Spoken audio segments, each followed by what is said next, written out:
Hey y'all.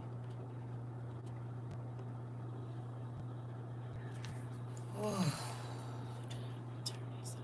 Yes, I did. Okay, that's good. Hola, everybody. I should plug this. I need to go get that other charger. Just do it now, so I don't. Oh, is it already in here? Yes. Thank you, God. Hey y'all. And yes, I'm talking to myself. Who else I'm supposed to talk to? Hello. I'm charge this now so I can use it. Hola, hola. I hope it don't be on that stupid stuff it was on yesterday. Lord, please. Ugh. Hey, everybody. What y'all doing over there? Hmm? How y'all day been today? You been okay? You been all right? Hello, Mariah and Tracy. Meta, Armita, and Miss Thurman. And Miss Gloria. How y'all doing? Hey, she know me. Good morning. It is still morning. It's afternoon where I'm at, but yeah, just for 16 minutes. Hey y'all, why does this feel so high? I don't know. It is too high though. I do know that. That's so crazy. Ooh, excuse me. Good. I had an appointment and on the way back because y'all know how I am. I really don't leave my house that much, so I got me a Arby's sandwich and some of their potato triangle things. Arby's don't owe me nothing. I'm doing good. Arby's don't, and I don't know. I like they market fresh sandwiches, but I did. Now y'all know. I told y'all every once in a while I get a craving for a little bit of beef, and I don't even know if that's real beef. I just prayed over. Hey, Pumpkin, listen, we gonna read today. It's been a lot going on in the spiritual realm, and it is heavy because I broke down at my appointment. So I'm so sorry. It's been a lot. The lady asked me how I was doing, baby, and my eyes welled up with water. I said, "Oh wow, where'd that come from?" So I'm definitely going to be in prayer in the next couple of days because I didn't even realize that my emotions were so full that a person could ask me how I'm doing, and before I could get out okay, my eyes started watering, and I was like, "I am so sorry. This is not what I came here to do. I apologize." And she was like, "Let me go get some tissues. If you need to let it out, go right ahead." I said, "Oh, what? This is nice." Most people don't when they don't care if my emotions are like face to face people. They don't care. They just need what they need from me. You heard me? Hey, Punky. So I left that appointment lighter. I did. I left it lighter, and it was nice. And I'm gonna get the rest of it out because I can still feel it about right here. It's okay to release. Ain't nothing wrong with it. Y'all know I was on TikTok the other day and somebody was talking. They did a post about all the different types of tears and, whatever. And I said, that's interesting. We've talked about that at WOYU a few times. So it'd be so weird when I get on here sometimes and I just see stuff and I'd be like, yeah, we covered that too. That's why I like our classes because we don't have to just focus on one subject in one class for 10 weeks. We can talk about 1,000 things in one class and it's still the same. It's good, you know? Hey, Nancy. Listen, Nancy's only daughter, should I say. That was my kindergarten teacher's name. No, it wasn't. It was my first grade and second grade teacher's name. I got to stay with her 2 years, and that was pretty cool. Because at the school I went to, like, once you loved your teacher, you loved them, you know? And it was pretty cool because she moved up a class. I don't want to say it was for me, but I think it was. Mm-hmm. She moved up to the third grade so she could be my teacher. I believe that in my heart. It is a good memory. It makes me very excited. I love that lady. I loved pretty much all my teachers, except for like when I got to junior high school. I did not love. There was one I loved. There was one I grew to love, and my math teacher. Yeah, I used to just give him hell. just because I could. And he knew it. He was like, I know you're not this type of child. You're right, but I like getting under your skin. I didn't know I was playing with fire because that nigga was a water vet. He's an old white man. He used to always smell like cigarettes and coffee. But he was smart as heck. Hey. Hey, y'all. Hey to everybody. So we are going to be on Bible Gateway. And that's where we going to be. Oh, I did get a chance to pick up some free books, which makes me happy, right? But I will not bring them in my house. I'm so sad I didn't look at it because those little book bugs is real. And I opened up I said, oh, this won't go in our library. I don't know what I'm going to do with them books because they're really nice, like old books. One's from like 1947 and the other one is from, I can't remember. But they can't come in here. Because I don't know if them book bugs is dead, if they laid eggs and they hibernate for a while, and it's too much in here. So make sure that before you're bringing the really, really old books home, you check them, like open the book up in the middle of the spine and look through a lot of those pages right in the middle. Because, it's book bugs. I don't know what they call, but yeah, and they'll eat your paper up. They're like little mites, like book mites or something. I don't know the name for them. But make sure you are checked because I believe they can spread to your other books. So as you're picking up old books, you have to leave them out, look up like a way, if you got to put them in a bag, hey, or whatever you got to do, because, baby, them almost came in here out of it. So sad. You hear me? They are in the car. I said, I opened them up when I was in the drive-thru. I said, oh, no, you can't go in the house. Now, mind you, this book is old, so those could be from 1956. I don't know, but you can't come here. Yes, older books have bugs. They didn't seen 10 centuries. You would think they didn't been in boxes in somebody's basement. Then somebody gave them away. Then somebody didn't put them up in the attic. Yeah. Yeah, I can't. I try to check my old books. I always check the spines of your books and just in between us book bugs. Oh, yeah. I think they're called book mites. I don't know exactly what they're called, but baby, yeah, you'll want to check. I think I told y'all that before, though. Put it in a bag and then spray some bug spray and close it off. Ah, look at that. You always got all the answers. I am very excited that you are my niece and that you are in this class. Baby, she just has all the answers. Every time we turn around, girl, that mind is powerful. I'm just going to tell you that. You have all the answers. They said put it in a bag, spray some bug spray. Probably not directly on the book, right? Because would that mess up the cover of the cloth? Anyway, spray some bug spray in there and close it off. She had that brain way before me, but I'm excited it's here. I'm excited all y'all brains is here. Auntie texted me this morning, and they are selling a magic kit, a foundational magic kit, to our children for $100. Not the book. Okay, hold on. You said not the book, but to make like a gas in the bag. Got it. Okay, so spray the stuff in there, close it off, and then put the book in there. Not while it's wet. Yep, she sent me a text this morning. It's on my other phone. But yeah, they trying to get these kids. Foundational magic book. Not magic book, excuse me. Magic set. Let me go get my other phone. Hold on. I said, that's crazy. And bold.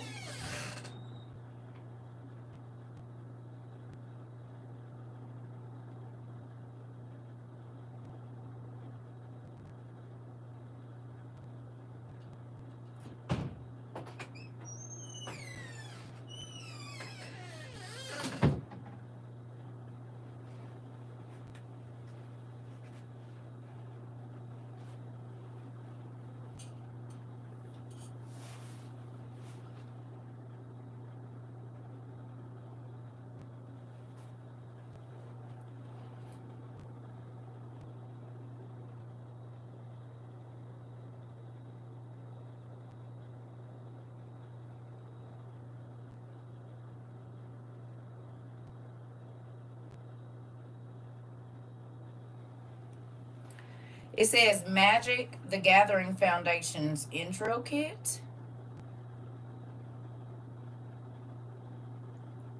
And they got Terra look like.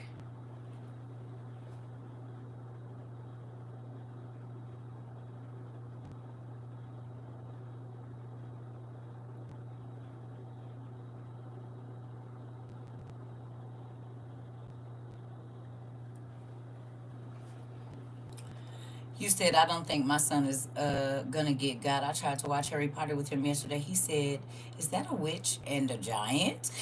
When I said yes, he said, I'm a friend of God. I don't like it. Hilarious. He said, yeah, Mom. Mm-mm. Girl, I don't know what you done did to that baby. He's 5, y'all. He told her, I'm a friend of God. I don't like it. I know that's right, baby. You gonna have to watch that on your own time, Mom. I love him.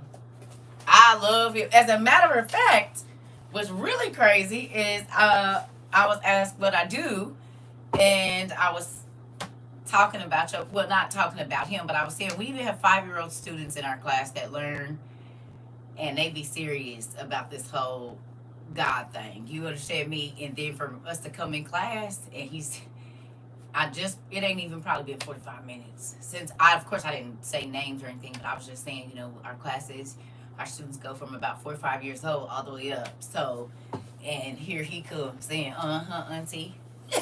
Yep, no, thank you. I won't be doing that. Good job, baby. And I don't, but Mom, that just means you're doing an excellent job. That's all. You get that, right? But you're training him early. What you think he gonna be like at 10, 15? He saw the giant give Dudley the tail of a pig and was done. He smooth walked out. He said, yeah, I won't be doing any of this. Listen, this is the thing, which is really crazy because we kind of about to venture down that way. It's just how all of us it be stuff that be going on. You hear me? It be right in the mix because we're going to read on Bible Gateway today. But one of the questions, real quick, too, I want to ask y'all before we get into the lesson, which is kind of interesting that you saying that this is what happened yesterday because what we about to read. But how many of you, since you've been on Bible Gateway, have taken the time to go through all the Bibles that are listed there? Or a lot of them? Hey, Christine. Thank you. Anybody? Have you gone through the list and looked into the Bibles that are all listed there when you can read Easy Read, KJV, NKJV, all of them? Have you taken time? Did you go and look up the table of contents of each of the Bibles? Hopefully you screenshotted them. And if you haven't, I encourage you to do so. Go through each Bible and just go to the table of contents page and take a picture of the books that are listed.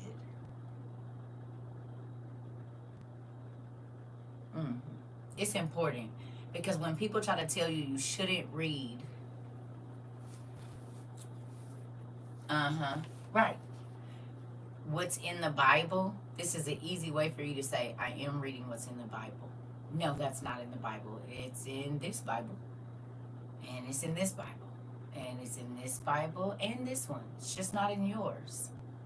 And yours is older than these Bibles. So, I'm going and seeing a lot of them. I want to read out of each one, right?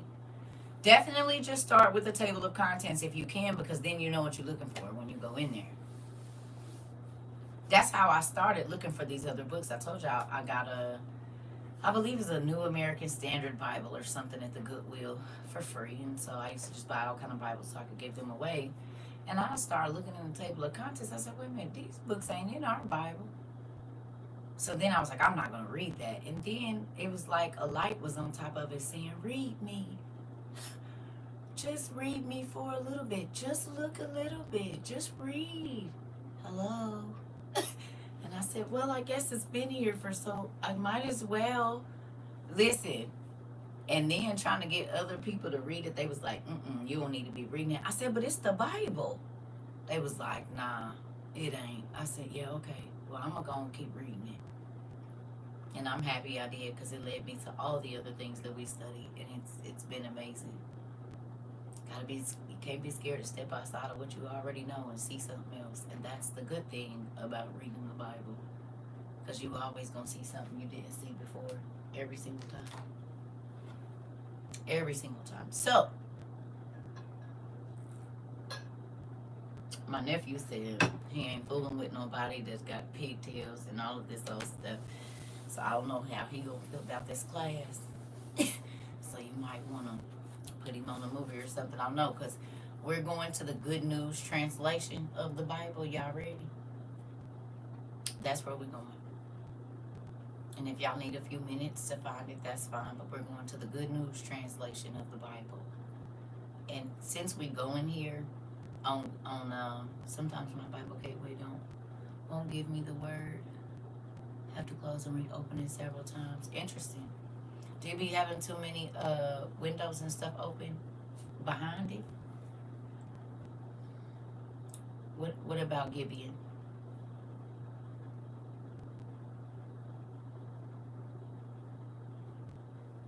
He's down for it now. Right now, I'm in the clear. Oh, okay. Well, let's get this popping in. Come on, hurry up. Hurry up. Let's go on and get this going before you wake up. We don't need him fussing at us this morning. Reverend, give me the first initial of his name, please. What's the first initial of his name? We done moved him up here in his studio no more. Watch this. Oh, thank you. I appreciate that. I really do. You said I just put mine down for a nap too. God, they don't know the dean want to go down for a nap too, but I'm gonna do this and then I'm gonna take a nap. Do you mind me knowing the first letter of his first name? K. Deacon K is what he has been moved up to in our organization. Okay. He's no longer, he's our nephew, but he's also Deacon K. So you tell Deke when you wake up, good job. No, he's been moved up to deacon. And y'all know deacons is always keeping everybody in line. He's definitely a deacon. Deacon K. That's his name. So when he wake, we're going to have to get him a little something and say Deacon K on it, honey.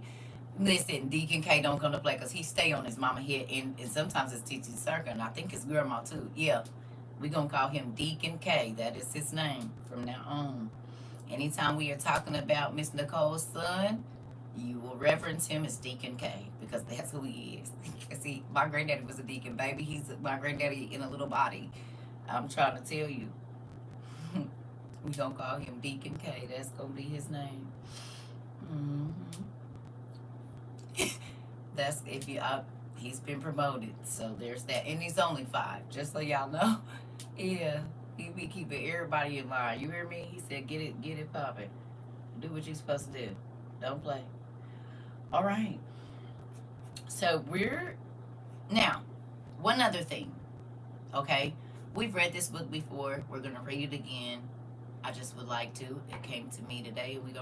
He stays on my head. He asked me, did you ask God? Or you need to apologize to God? Oh, okay. I told you he the deacon. He is the deacon, honey. He acts just like my granddaddy. He just little.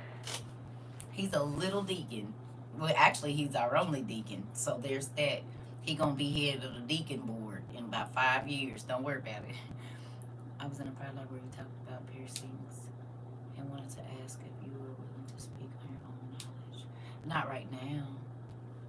I got a class about it somewhere. You would just probably have to go find a class.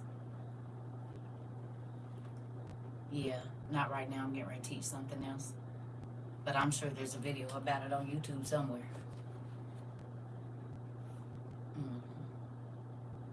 So, really quickly, do me a favor.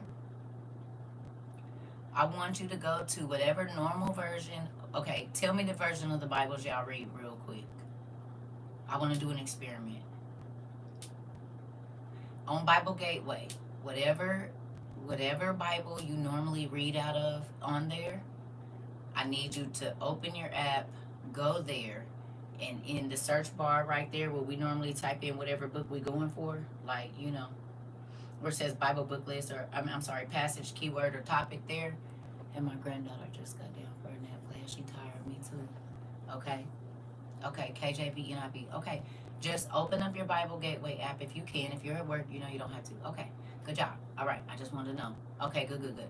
So I need you to go on Bible Gateway to your version that you normally read, and I need you to put in Tobit in the search bar. Just here are some results from the web. Why is this? Listen. Here are some links and information about the book of Tobit. Listen. What the?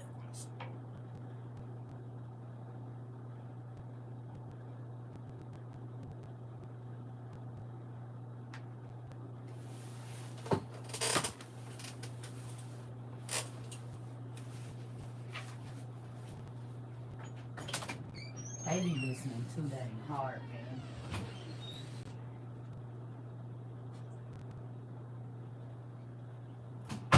But if I say, okay, Google, nothing happens.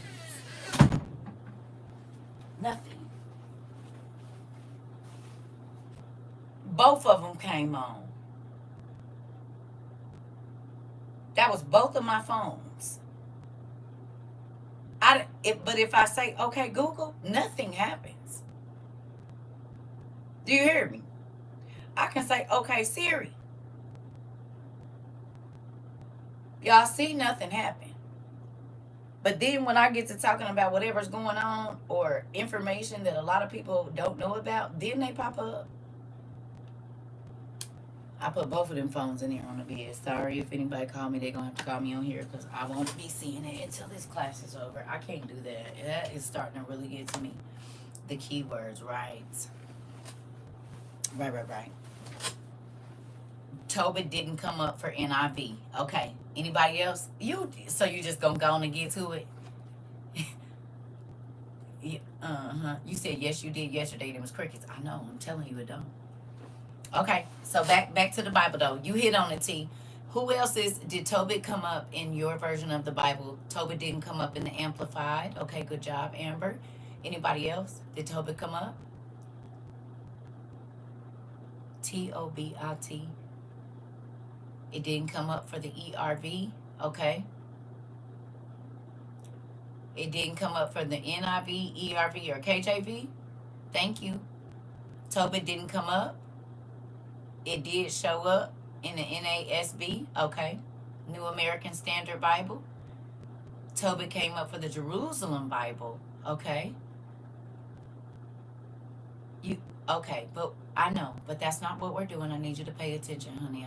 We're trying to do something. I get it. I know it's in other Bibles that we have, but we're looking online. I want to show some people something. Gotta do the exercise. Because you're going to have to do this with somebody, and you might not have your Bible with you. So I'm trying to give y'all a tool. Only for the Good News Bible. Okay. But I'm just saying, in your version of what you read, it did not come up. Some of you it did. Some of you it didn't. But for your normal versions that you read, the book of Tobit did not come up. For most of you. Some of you, it came up because that's the version you read. Tobit, you got nothing. Good job, Kaylin. No. Don't say sorry. It's y'all, this is an exercise. Don't say sorry. I knew it wasn't. Now, y'all know most times when I ask a question, I already know the answer. I want to get y'all to see it. I knew it wasn't going to come up. That's why I said specifically, look in the version of the Bible that you read. CSB, NIV, nothing. NASB or CSB. Okay, good. Okay, good. Because this is the thing, right? So, just like if we read in the 1611 Bible, there's a lot of books that are in there that are not, that are not in the KJV from the 1650s or 1700s or the later versions, right? There's books in there that are not in the later version of the KJV. Okay? Now, that being said, does that mean that because they're not in this Bible, in the 66 that's more widely circulated, that they are not actual books of the Bible? No, that's not what that means, because if you just find a different version that's older than that, it's in there. Okay? So if it's a person that you're trying to tell them, they're like, oh, it's not in the Bible, but it is. And you can take them to Bible Gateway, because a lot of Christians use Bible Gateway for Bible study. So you say, okay, I need you to look up 3 different Bibles, and then I'm going to take you to the Good News or the NASB or whichever one other Bible, the Jerusalem Bible. This Bible was, printed or came about at this time by the same people that make your NLT, and this book is in there.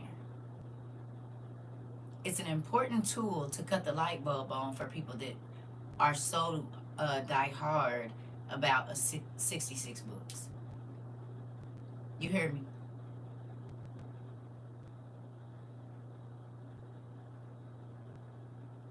You can even use strategy and say, I'd like to study the Bible with you, but I want to study out of, thank you, Trina, the Good News translation. Are you okay with that?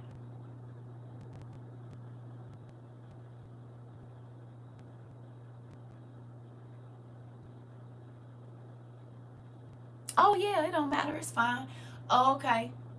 Oh, my God. What is this? Where did these books come from? You got to put the cheese out. Okay? Because they believe in Bible Gateway now. They believe in that.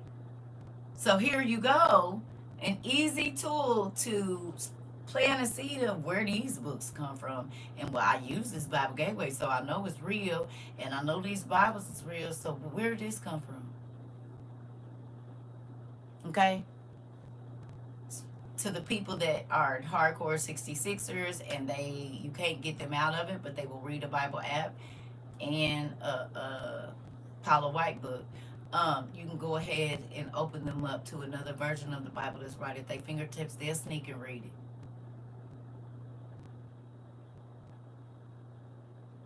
You hear what I'm telling you? They'll sneak and read it, okay? Y'all got me? Huh? You feel what I'm saying? As we used to say back in the old days, you smell me? Do you smell me? Huh? Okay. Because the goal is to get them to see it. And sometimes you gotta use different things to get people to see, because their eyes have been welded shut by religion. They tell you it's a Greek fairy tale. And that's why I just said send them the version that I asked you to send them. I'm picking up what you're putting down. Good job. Yep. Yeah. Y'all not old enough. I used to be like, you smell me. Do. I sure do. I put up every single thing that you put on down on the paper. I did. All right. So, if you can, go to the Good News Translation or the GNT. We have talked about it before, but it's also, Tobit is mentioned in the Bible. You said, I can't wait for my sister to call me. I'm about to bust her head to the white meat. Not that you be excited. Got your evil villain hands going. Get y'all niece. She said, I can't wait for my GNT, the Good News Translation. That's where we're going today.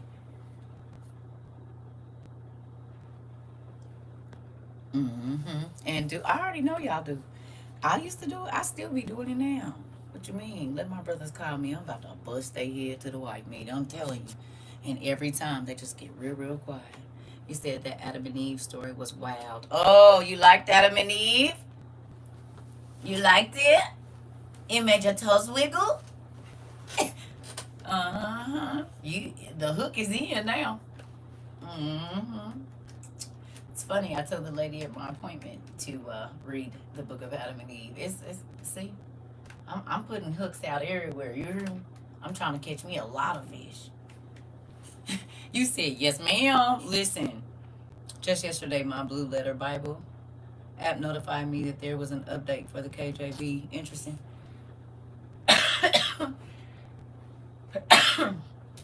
Excuse me. My thing is this: if I can get your senses tingling about wanting to know more about God, that's never a bad thing. Never, ever, ever, ever, ever a bad thing. Do y'all get that? If you can get somebody to step, I'm about to start playing the book of Adam and Eve on YouTube while I'm in my kitchen. Drop some breadcrumbs for my sister.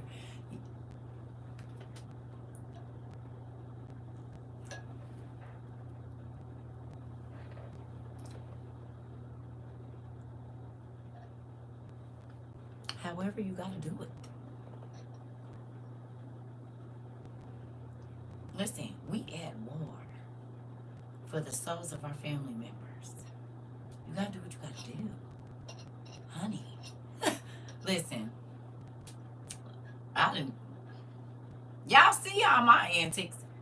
Your crazy auntie done dressed up in all kinds of costumes and looked crazy on the internet to get the point across. Long as I can get that hook in your ear right here, so that you're going to come back and listen again. And then you'll be sneaking and reading it yourself in a minute. I ain't got to do much. I'm trying to tell you, auntie didn't embarrass herself on this whole internet. You hear me? But I got a lot of fish. Mm-hmm. A lot of fish. I told you, sometimes you got to put out some stink bait and stuff. Make you turn your nose up. People be like, why she yelling like that? But you know what? I'm going to come back tomorrow. Why you talk so loud? But I'm going to come back tomorrow. I don't even know why I'm going to come back tomorrow. But I'm going to come back tomorrow. Some of y'all probably said y'all wasn't going to come back for a week. And you was looking for me in the same evening trying to see if I was going live in the beginning. Mm-hmm. God is love. I already know how it goes. I wonder if she's going to do a night class, nudging me and stuff. I said, no, I'll be on here in the morning. And what happened? 10 o'clock at night, we up having a crazy class. All right. You said your hook caught my eardrum, and did. I'm grateful for it. But this is the cool thing. Again, you cannot come unless God call you. And I know that all of y'all had a situation right before you came here where you asked God some questions. Hey, Annalise, thank you for the information from yesterday. Hey, Sarah, you hear me? All of y'all asked the question. I don't know what that question was. Only you do. But whatever day you found my page or somebody told you about WOIU, he said, if you want the answers, they here.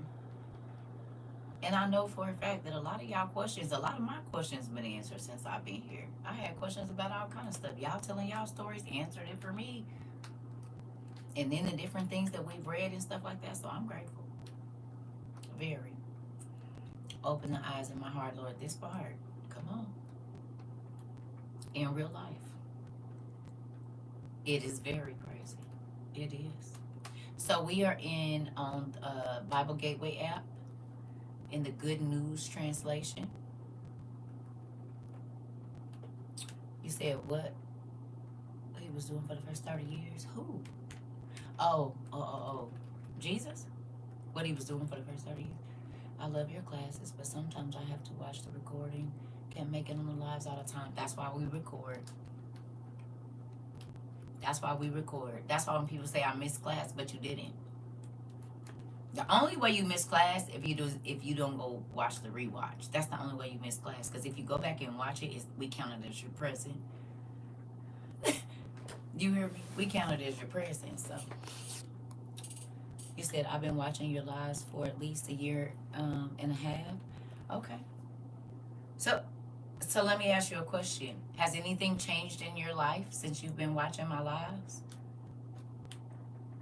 You said I still got the first screenshot of you from March 22. Throw that away. Delete it. You ain't got to keep that.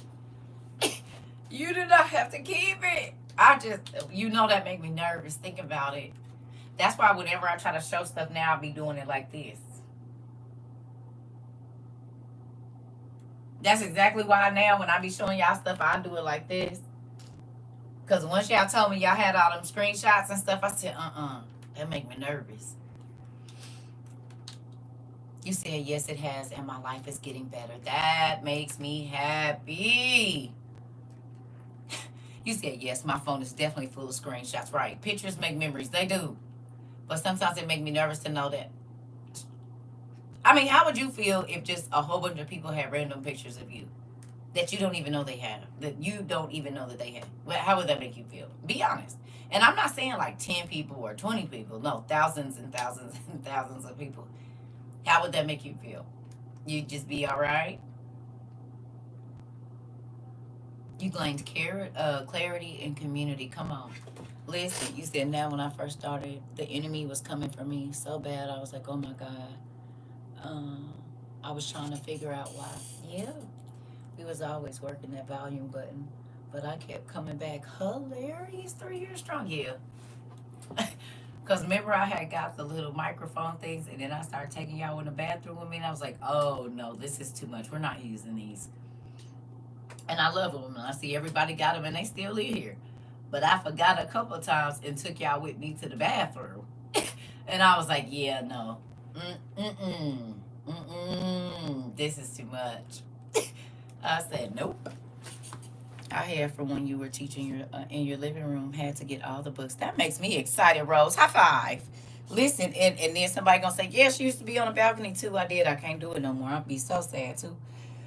My blood pressure was so high for over 5 years, but since being here, it's finally under control. Are you serious, Auntie?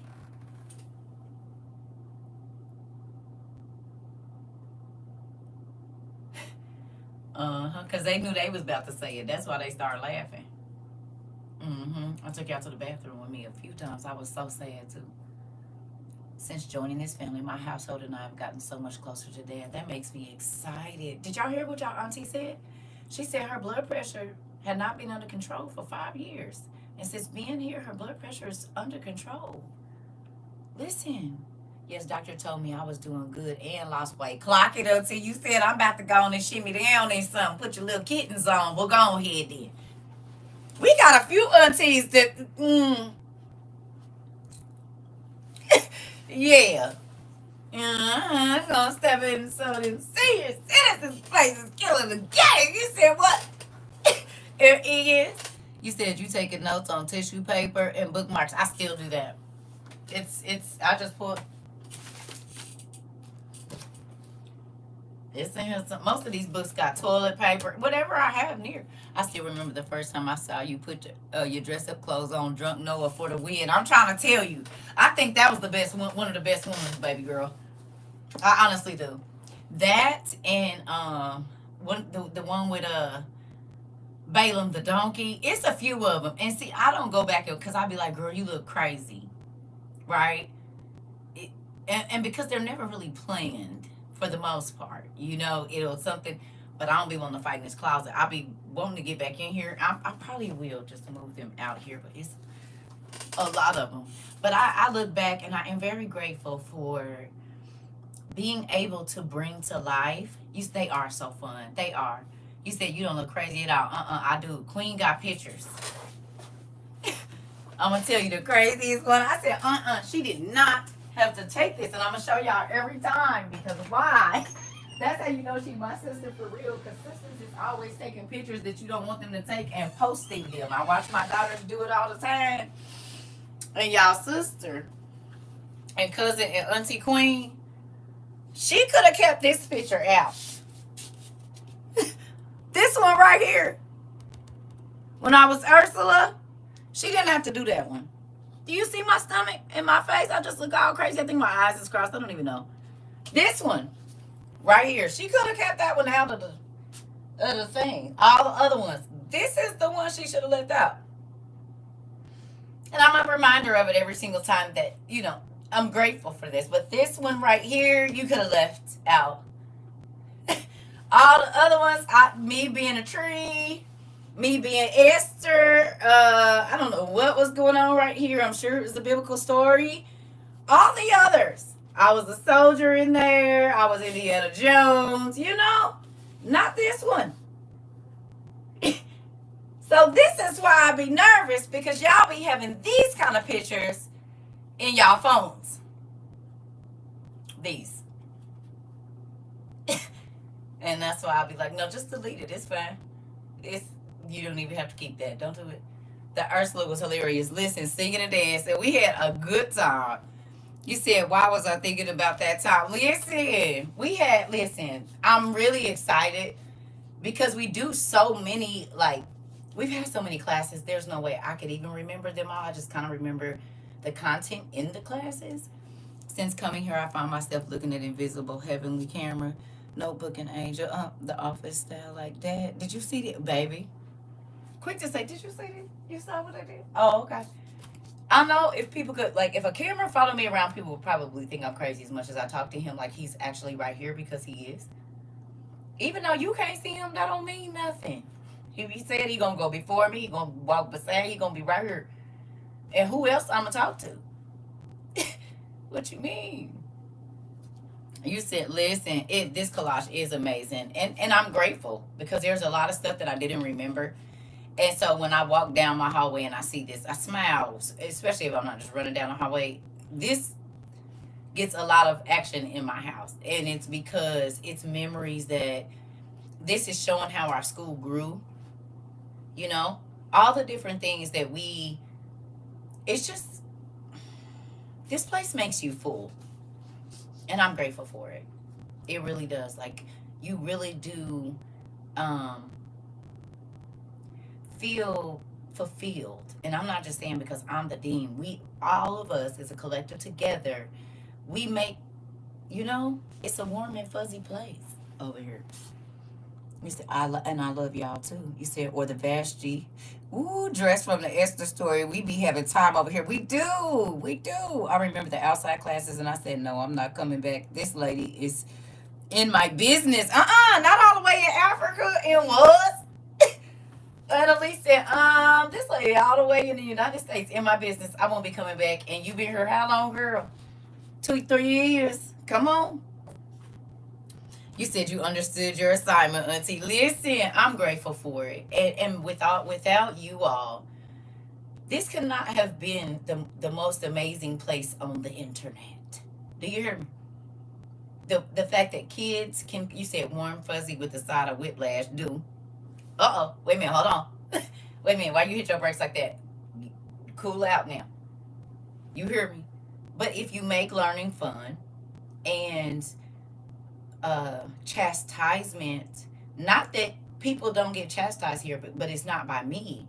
You said, I love when you're just able to teach your lessons uninterrupted. It's so fun and exciting because the Lord be over here. Because people have been taught that learning has to be grueling and, just the elementary school that I went to, I'm grateful for it, and my junior high school. They taught differently. And you said, what the neck? Right. And I bring a lot of that into this classroom. Our teachers were very animated. I told y'all we didn't call them Mr. or Mrs. So my first 5 years in school, my teachers got called I told y'all my teacher's name was Nancy. We didn't have to say, so it was a more relaxed learning. Does that make sense? We could go out and paint. It was like, I don't like, kind of not ant farm. Is Ant Farm the school where it's like all the smart kids or whatever, and they just kind of be doing all kind of projects. They don't really have a teacher and like sitting at a desk. It's like, it was like kind of like Montessori before Montessori was a thing. I don't know how to explain it, but I have not seen a school like that since. And I've been to a lot of elementaries. My kids was in elementary. I've tried to find one, but I have not found a school. Miss Frizzle, exactly. And yes. Okay, we said charter schools are like that. Okay, maybe some charter schools.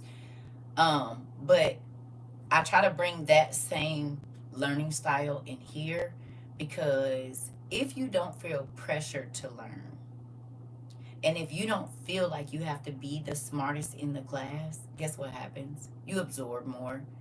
You remember. You're not as frustrated when learning, right?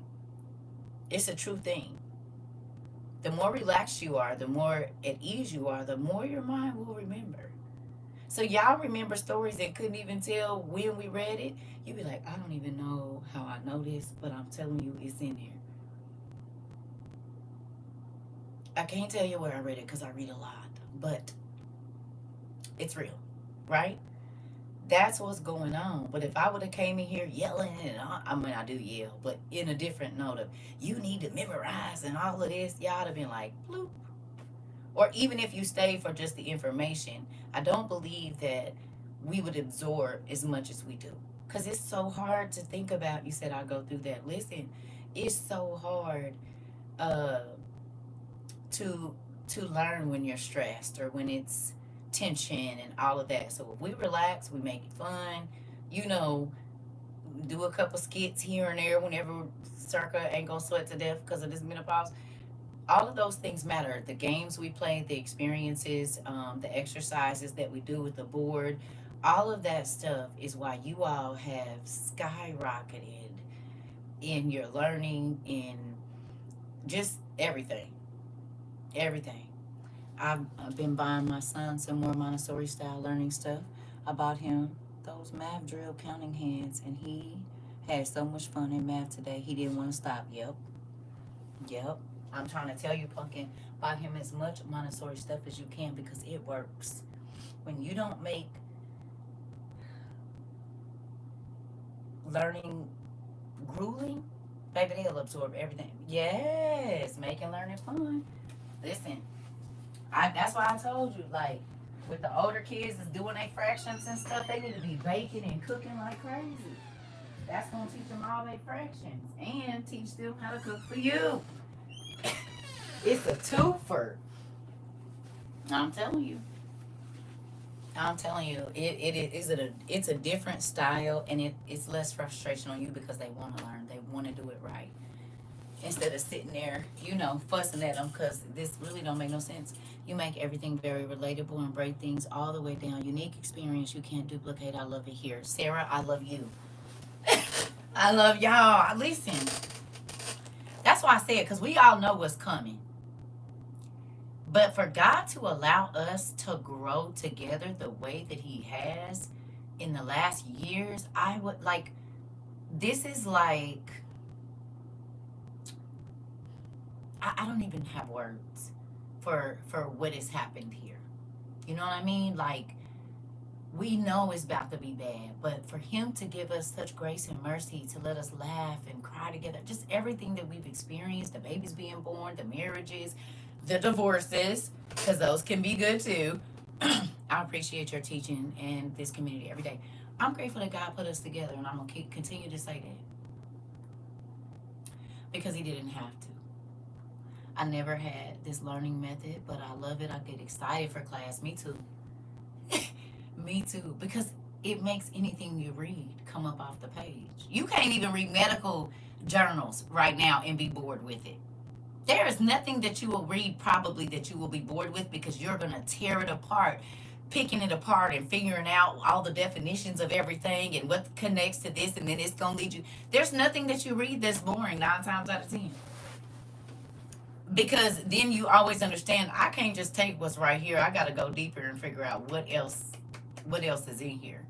You see what I'm saying? And that's making it pop up off the page. Hey, Miss Bishop, that makes it pop up off the page. You see what I'm saying? And that's why I won't go back to just reading the Bible or any book, actually. I always want to know more, and I'm grateful for God giving me that thirst for knowledge, because that's what the puzzle work be crazy good. Listen, matter of fact, how y'all see pages going? Y'all thought I forgot about them. I did. Hello?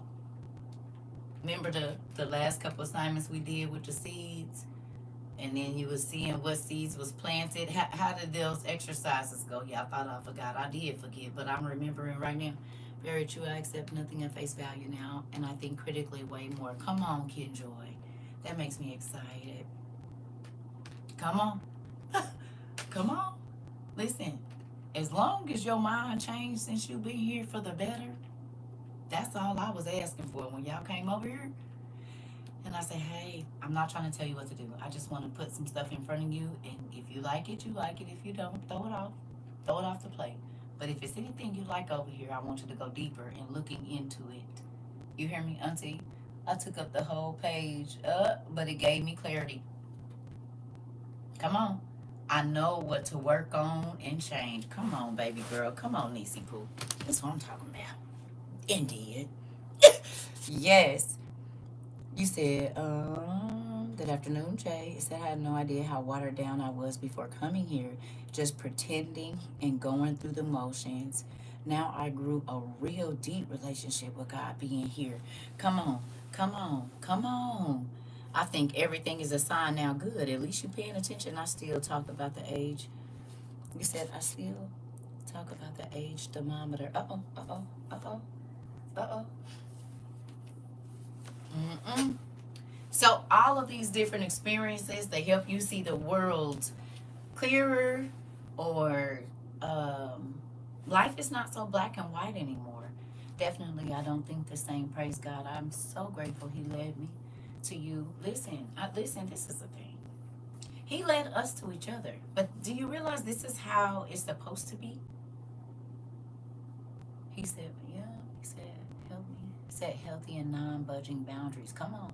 I understand that the unhealed me attracts unhealed people. Yes. I see my flaws and shortcomings more now. Come on. I now have no space in my room when I have all my books open. Dad sent you circle just in time. Listen. Uh-oh. You said I see how stuff is connected. I have 3 notebooks going right now. Uh-oh. So grateful. Come on. Come on. You said don't need revenge. Dad got it. Come on. That's a big one. I'm trying to tell you. Look how he moved. That's why I said this it's not gonna be as grueling as you probably think. You said at work, listen, hey y'all, hey Jay. Listen, this is the thing. It takes a little bit.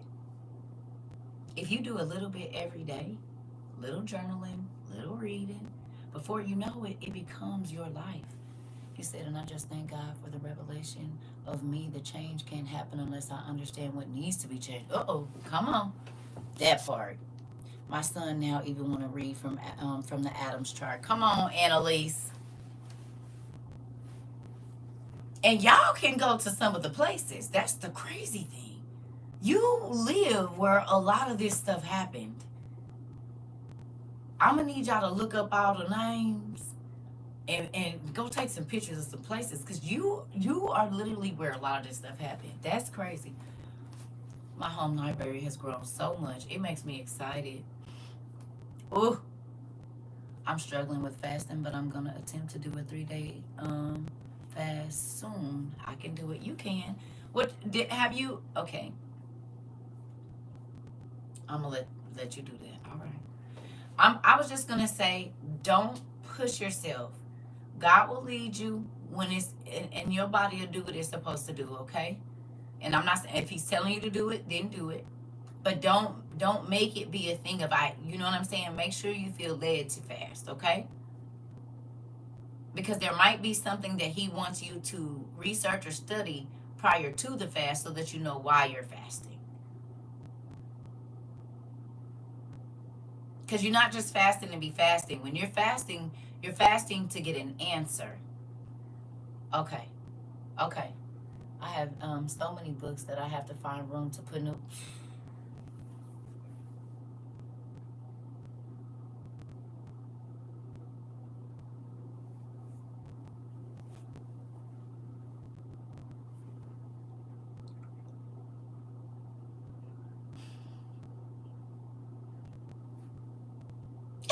Listen, I know when I get lost or feel far from God, your videos are always what pops back up to bring me back. Listen, that be God. He be talking to you.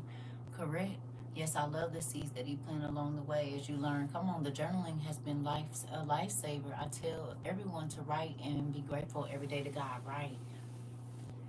That journaling, it do something for your life. I'm telling you, it do. It really do. Because when you realize that you're writing that to God, then whatever you might feel apprehensive to say out loud or in prayer, you can get it all out.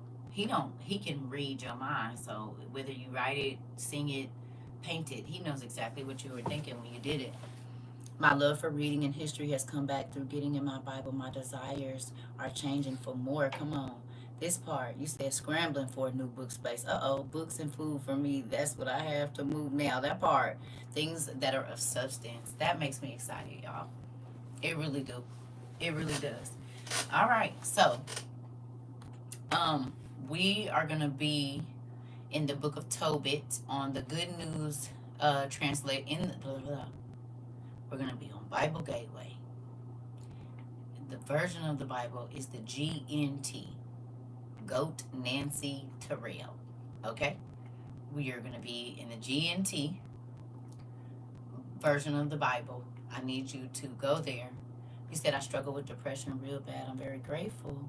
You taught me to go to God, baby, because He the only one can lift it. And a lot of times, remember, we talked about joy, Ken Joy. Depression normally is something we won't let go. And so then it becomes too heavy to hold. And whatever spirit is attached to that emotion, person, situation, they get to stay. So you be carrying a couple bodies with you. Entity, should I say. That's where it come from. Something we haven't given over to God. Right? And sometimes it be, you don't even know you holding on to it sometimes. That's why we try to do the experiment, the exercises that we do here, so that you can see what the problem is. Because sometimes we don't know. Sometimes you don't. People are like, what's wrong with you? I don't actually know. I just know I'm not okay. Right? And so the more you write, the more that we do these exercises, it allows you to express something, you see what I'm saying, that you might not want to say out loud, or you try not to think about it. So if you write it, then you can let it go. Or at least put it in God's hands so He can take care of it. Thank you. You see what I'm saying? That's why I beg everybody to go get a journal. Get one for your kids, get one for your spouse, get one for your mama this mean, your daddy this grumpy, your papa. Buy them a journal. I don't journal. Well, you need to start. You don't run either, but we ain't going to talk about that. Your knees are not as young as they used to be. Just, what? They do that. You learn a new way to live every day. Now, don't say that. You might get a smackdown. But you know what I'm saying. We can't act like just because you ain't never, that don't mean you can't. Thank you. I'm trying to understand. I do have more understanding, but not completely. Guess what? It is a walk every day, baby. Nobody has it together. Not even me. Until we make it to heaven, it's going to be every day. You said, not if you can run away. I'm just saying. You act like you can run. Journaling is so good. I use all my books now. I'm writing in my Bible. Come on. You gotta do what you gotta do around here. You said everyone in my house has a journal and we use them daily. Yes. You said I'll run right over to Krispy Kreme. This part. This. I'll jog. Walk briefly or briskly. I don't know. Hello. Because, baby, I'm going to run to the bathroom. So, let's do an exercise while I run to the restroom. Hopefully, y'all keep these in y'all journals and stuff. Speed walk, right? Mm-hmm. I used to work in downtowns, so you got to get to where you're going. Thank you. I appreciate that. So, look, pen and paper, time and date. Y'all know how we do. Okay?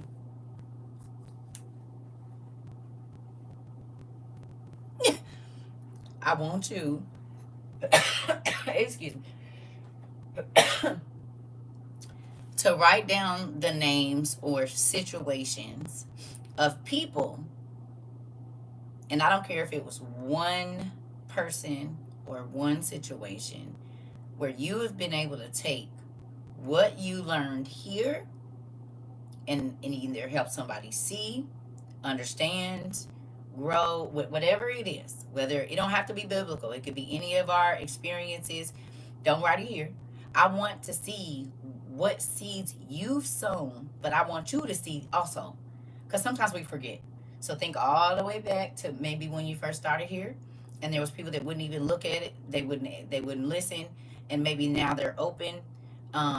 Whatever else it is that you have, the seeds you have sown, the sunshine seeds, we're going to call them, the light seeds, right? Because you turned on the light bulb for them, like, hey, come over here. I want to show you something. You wonder why this keeps happening, whether it be the testament of the 12 excuse me, testament of 12 patriarchs, where the brothers, and you are able to take that to somebody, or even if it's the regular Bible, whatever information, Judges 19, maybe you was able to help somebody see the whole thing about the rapture, whatever it is that you have taken from the melting pot of WOIU in the time that you have been here, and you have been able to sow that into somebody's life.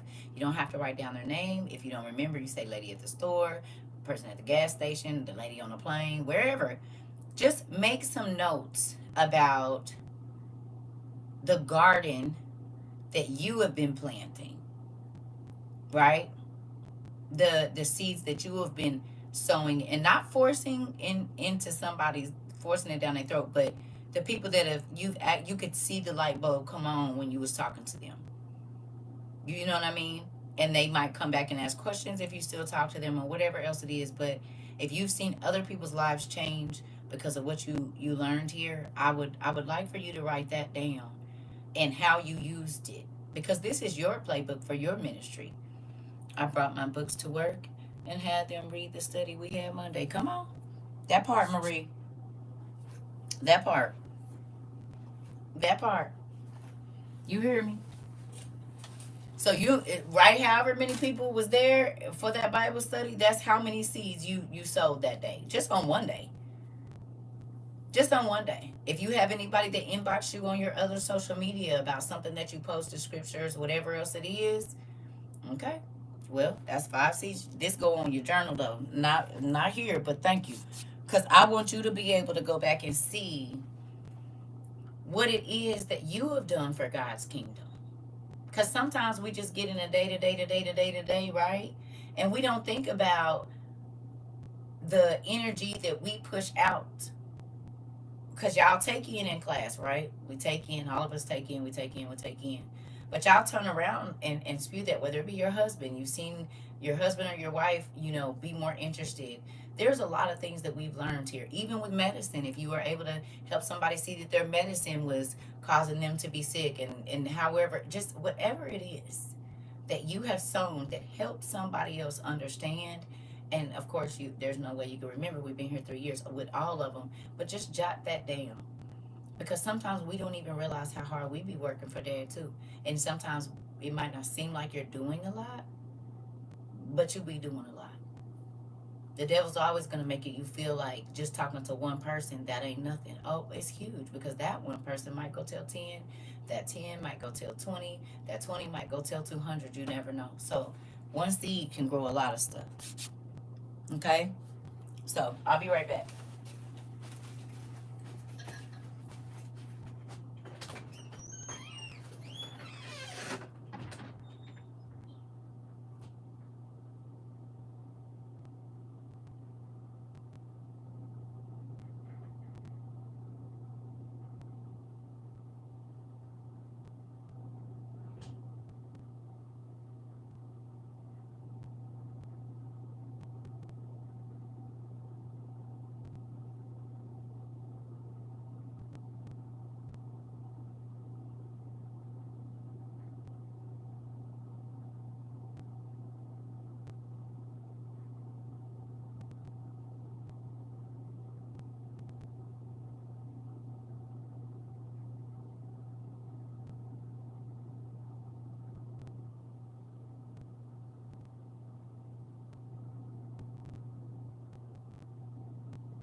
can honestly say that out of all the shoes that I have in my closet, I'm about to show y'all what has become my absolute favorite shoe.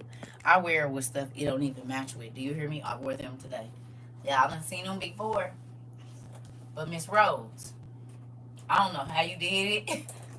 But baby, these is my favorite shoes. I wear these shoes I take them out of town with me. These are my go-to shoes. Do you hear me? I wear them with colors. I have bright pink on, yellow, green, brown. You gonna see these shoes. You hear me? They are so comfortable. And I just really like them. I feel like they represent me a whole lot. So I just wanted to thank you because since you sent them, I don't really wear no other shoes. Like my kids be looking, I don't care that it don't match. I feel like a 3-year-old. You know how they have a whole outfit on, they want to wear some, like, you be like, just let them do it. This is my just let them do it. Just let her do it. She did the heck out of these shoes. Do you hear me? And I wear them. I wear them every day. You can start to see the wear and tear. And when they get down to where I can feel the ground, I'm just going to put them in a nice little box or something. Listen, baby, I wear these shoes with everything. If I'm going to grab a pair of shoes, it's going to be these. Now, I don't wear them to take the trash out because the dumpster, I don't want anything on the bottom. So I will put on a different pair of shoes for that. But most times when I go say, let me go get my shoes, these is the shoes I got on. When I get up to go to the store, shoes. Packages, shoes. I wear these everywhere. I feel like my kids when they was little, and we used to call these swim shoes. Y'all remember? Y'all remember before they was Crocs, they was swim shoes? Anybody? Back in like the early 2000s, they was not called Crocs, babies. They was swim shoes. And everybody bought them for the kids. Because they had every color, because they had them at Family Dollar, and they was like $1.50. Baby, they'll wear a green one and a pink one, a purple one and a yellow one. It don't, long as they left and right, I don't need. Matter of fact, you can have them on the wrong way. My grandbaby was doing it when I was there. She had her real Crocs because her mama buy real Crocs. Baby, they was on like this. She said, why you let her come out like that? She put her own shoes on. Yeah, she put her own shoes on. I don't have anything to do with that. You hear me? Nothing. I don't have anything to do with that. I sure did let her go outside like this. It's about the mechanics of it all. She don't have to have them perfect. But I wear these shoes every day. So just know, thank you. Cause I wear them with everything. I don't even care if they match. I do not even care if they match. All right. Did y'all get y'all list down? Did you? You see how you've been working for the Lord? Mm-hmm. And I guarantee you, if you can just over the next couple of days, God will bring some stuff to your mind.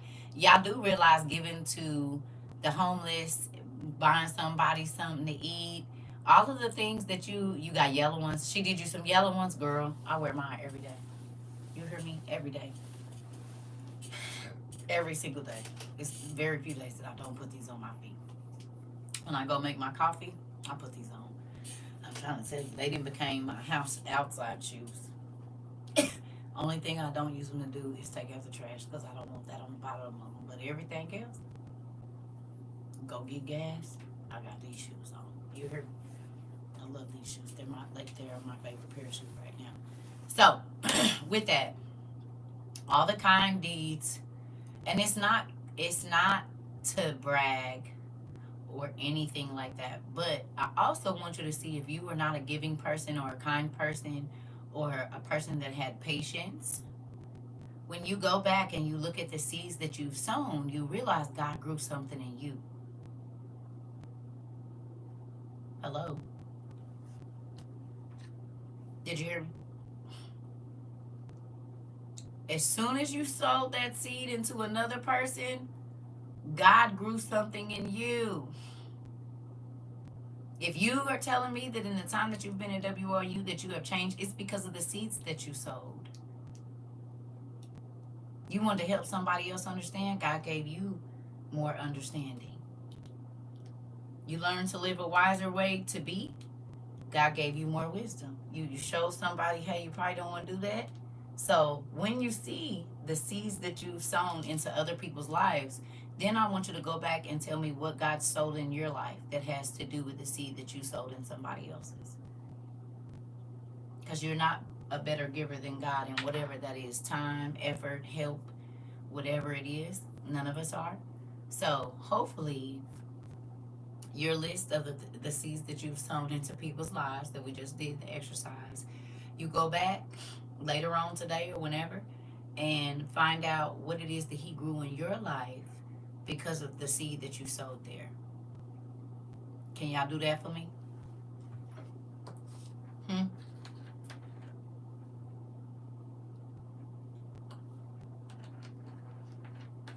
Hello? Is y'all asleep? You said yes, they look at me weird. It's okay. Y'all sleep?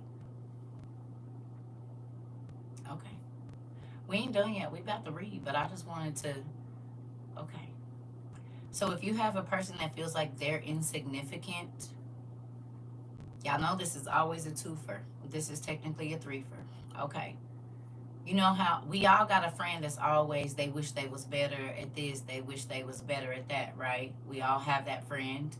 Do you realize you can use this exercise with them when you have a woe is me person around you that you might not be able to get away from?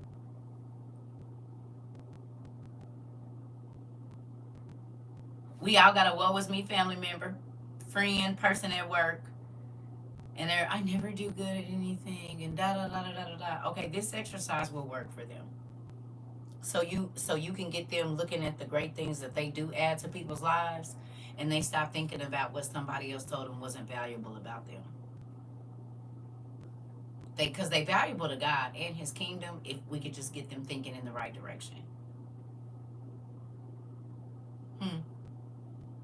Just spoke to a cousin about journaling, spending time with God. He said it was confirmation. I'm trying to tell you.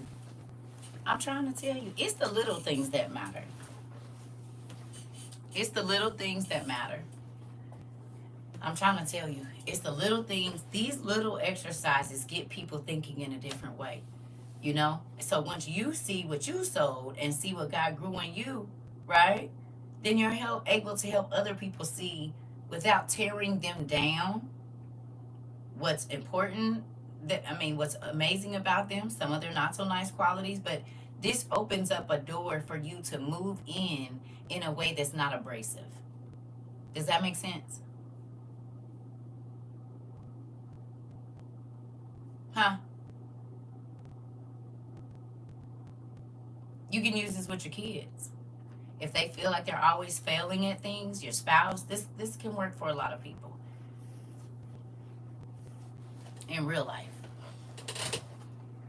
And then see what, yeah, yeah. Do it with your boss that's mean to everybody.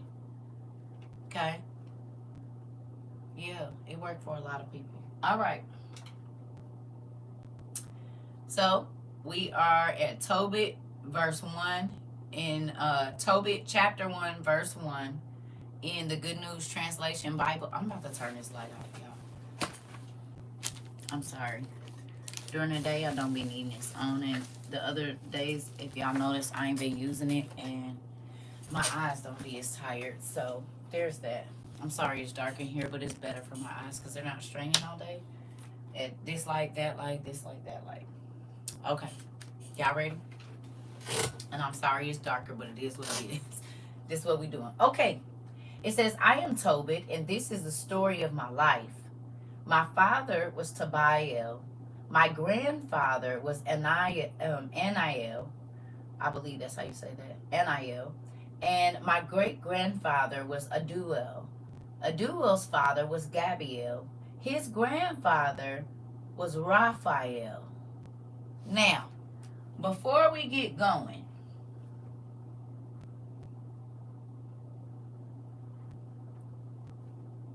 could this be one of Raphael, right? And we know it's not the angel Raphael. It was a person, Raphael. But could it be that this is where the sons of Rapha got their name?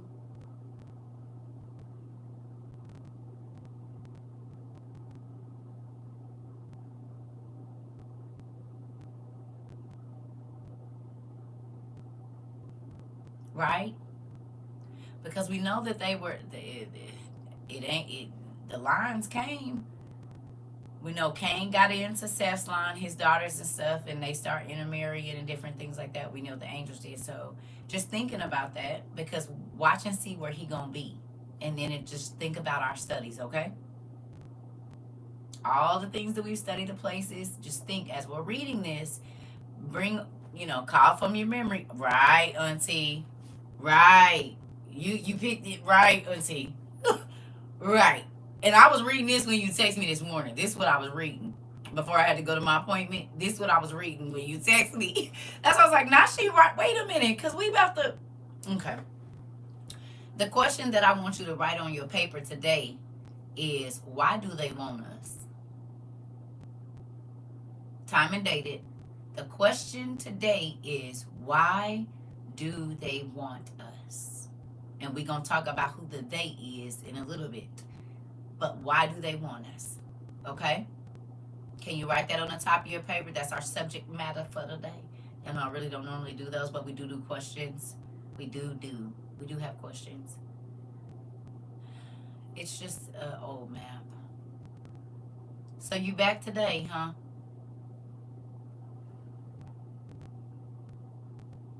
You back today?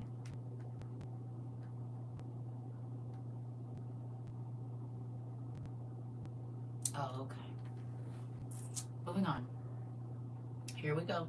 Oh, this about to do this same thing. I don't. You know what? Let me do this. Oh, this is what this is.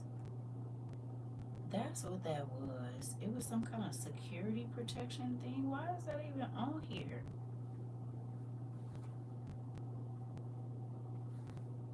I don't even know where that came from.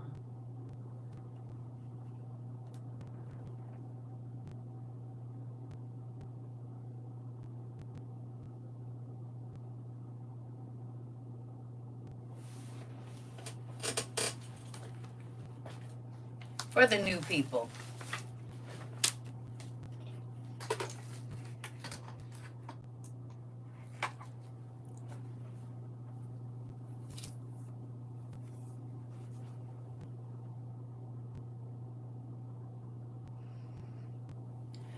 These are our class rules. You might want to screenshot those.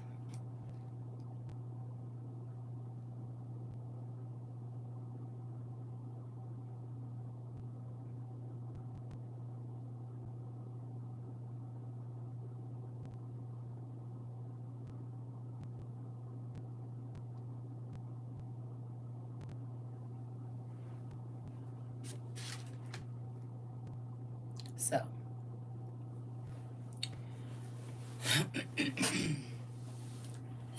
sinfully made. Listen, I don't acknowledge it, y'all. The reason, listen, y'all know.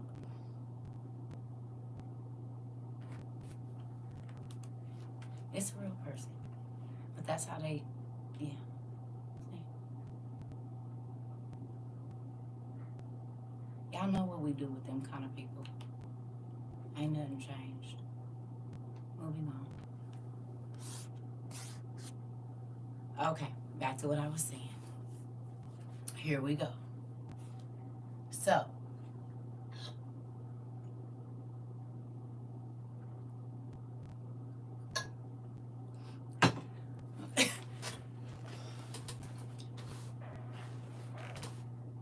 okay, here we go.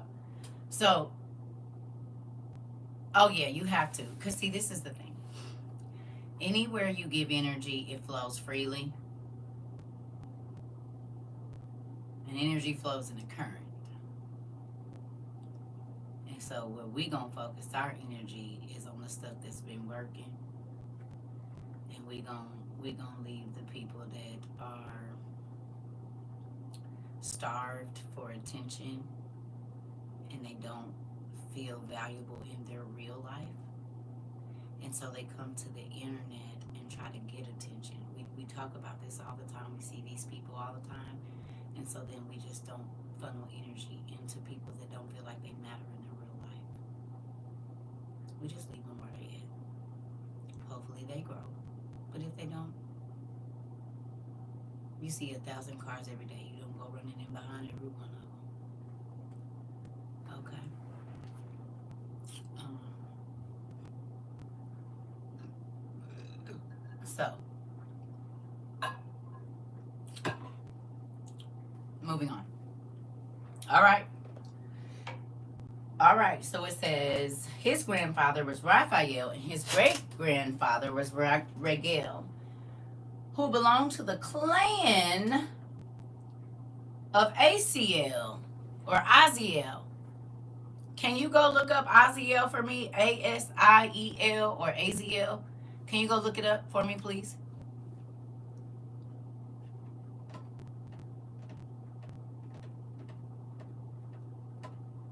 Tell me what you find. Mm-hmm. Asiel. What do you find about this person? You said it was a demon on Sandman. Interesting. The new one? I know the new one just came out. I watched like 1 or 2 shows of it. They lost me for a minute. Interesting. The 2nd season.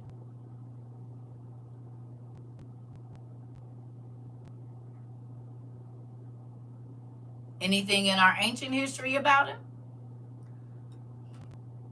The 2nd season is weird. I know. I'm going to get through it. Okay.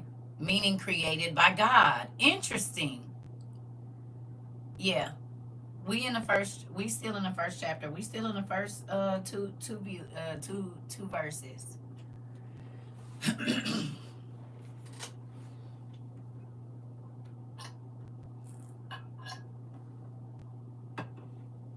You said in Hebrew it said God has made. Okay, so God made by God or God grandfather of Jehu. Interesting.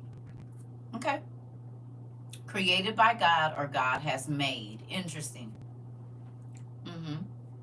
You said Tobit's grandfather of Jehu, one of the Simeonite princes. Princes. He was a prince.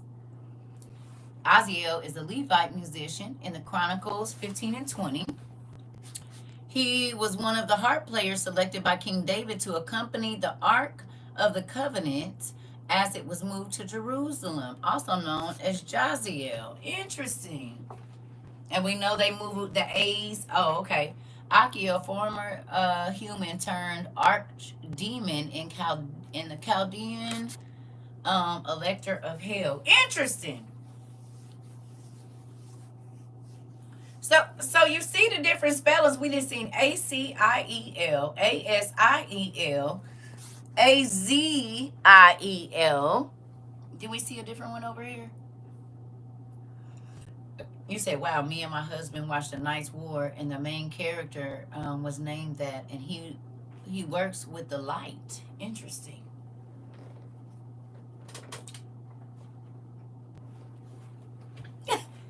God's creation that created by God. Okay. So when you look, right? Hold on, y'all. I think this belt too tight. Give me a second. Ooh, it's squeezing my stomach. Ooh. Okay, I'm gonna be in put some pajama pants on in a minute. When we study over here, if you're new, we go look up where all we find this name at everywhere. In the present day, in ancient times, he's listed in Chronicles 7:13. Okay, good. So when they tell you this book is not out of the Bible, well then let's just keep reading. Okay? I just want y'all to keep these pieces. Okay? Excuse me. Aziel is the name of a descendant of King Saul through his son Jonathan. Interesting. Interesting. You see? This why when you're reading the Bible, you can't just read it.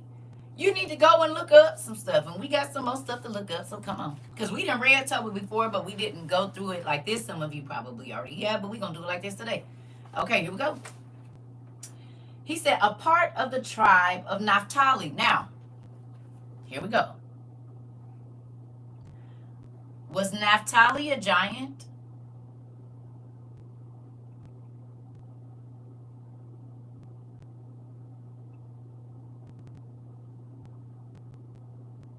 Yes. Yes. All of them was. All of Joseph's brothers were giants. And so this man is descended from the family of Naphtali. So what does that make him?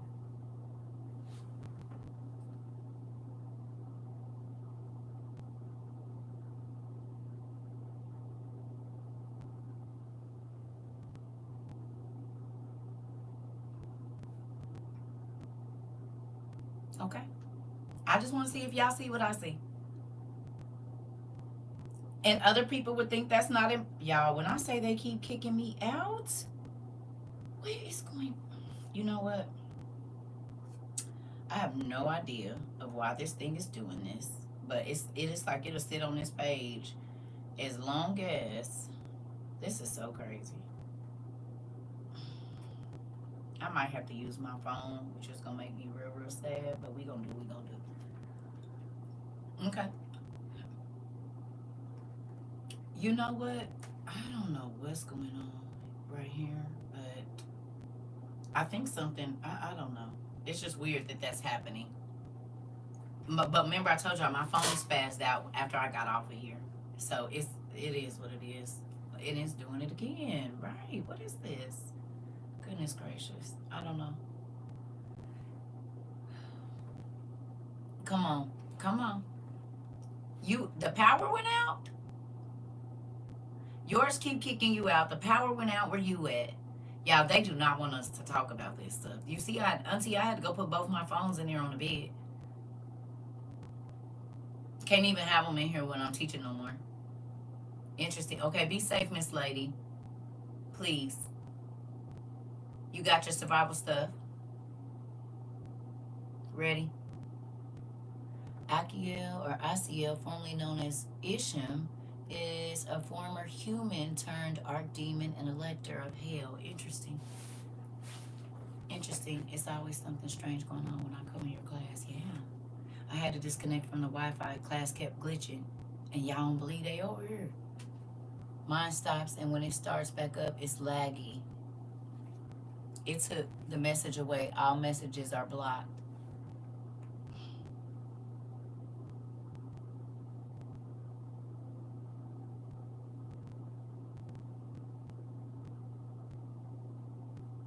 I could see if we was all sitting in the same church and it started happening. The same building. You said he was a representative of hell on the show. Interesting. So, for those of you that are telling me about this show, remember I told y'all they put the truth right out in the front of your face? It kept erasing your messages today? Is, Auntie, we gotta be. Cause they erasing comments, they keep kicking y'all out, and my tablet keeps spazzing. Okay. Mm-hmm. Do you see it now? And people still don't believe it. Exactly. That it's all real. Because if it wasn't, they wouldn't be putting it in movies for you to see. They're erasing your comments too?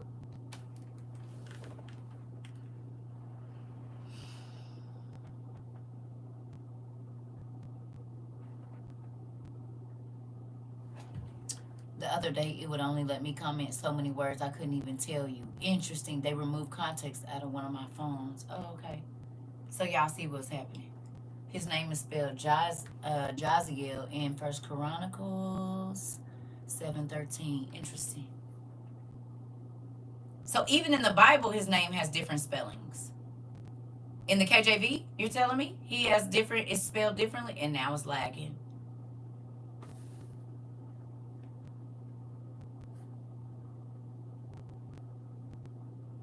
Y'all just heard that, didn't y'all? It's right here. I'm telling you what I know. I be trying to tell y'all. I'm trying to tell y'all what it is. And if you could see, you would understand why I say. It's another Azrael, often referred to as the angel of death, Jewish Islamic traditions. Is static on your end? You mean when we about to get into this? Okay. YouTube lagged real bad yesterday. You'll be talking about it, and all of a sudden it'll rewind almost 10 minutes. Oh, just started on yours too.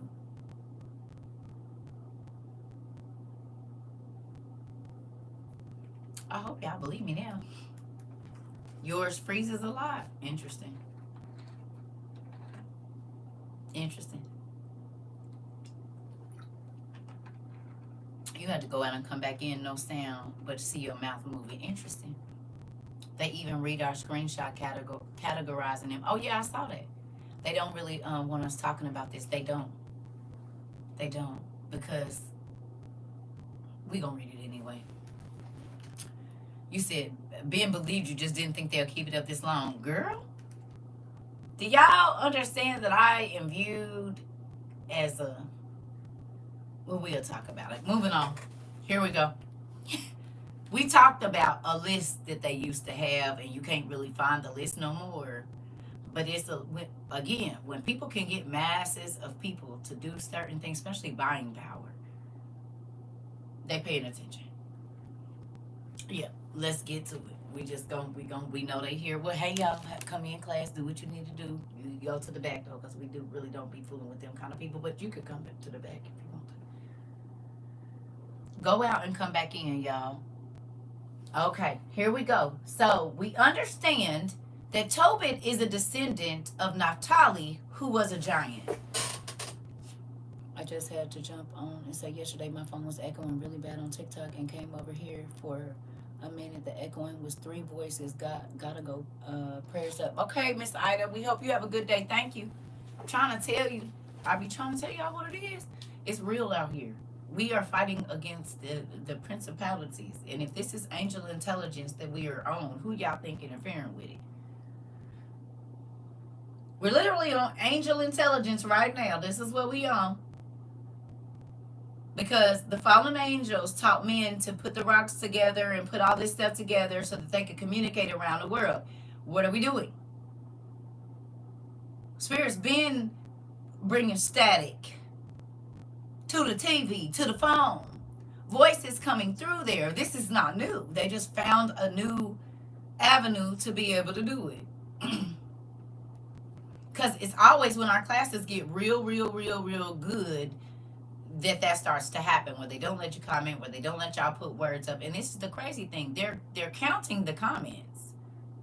But what's scary, and I took a picture of it the other day, did y'all know TikTok is writing like every comment down? I can see who's a part of my community that commented, who's always here. It shows me I took a picture. It was 2,400 comments in the live we had. And I said, when they start doing this, clicked on it, it'll show me if you are part of the community or whatever. You know what I'm saying? If you follow me, if you don't follow me, what you commented, what time you commented, how many hearts. I said, this is a lot. And this is why I've been telling y'all. Now they counting the comments and stuff on here. Right before next month, September, we talked about this, when you're going to have to give your ID to get online. Yeah. You said, did you see who they have oversight? What you mean? Hold on, because y'all start texting a whole bunch of stuff. Makes sense. Most of the videos I watch that are important don't work. If I watch the dumb stuff, it works. This. When you first come in, it said 5 minutes previous. Comment said this. They reading. Oh, yeah. Hold on. Family, I went to your page and it showed you weren't online. I had to physically go to your whole channel and scroll down. They're playing games with my YouTube and this. Listen. Is this not what we talked about? Huh?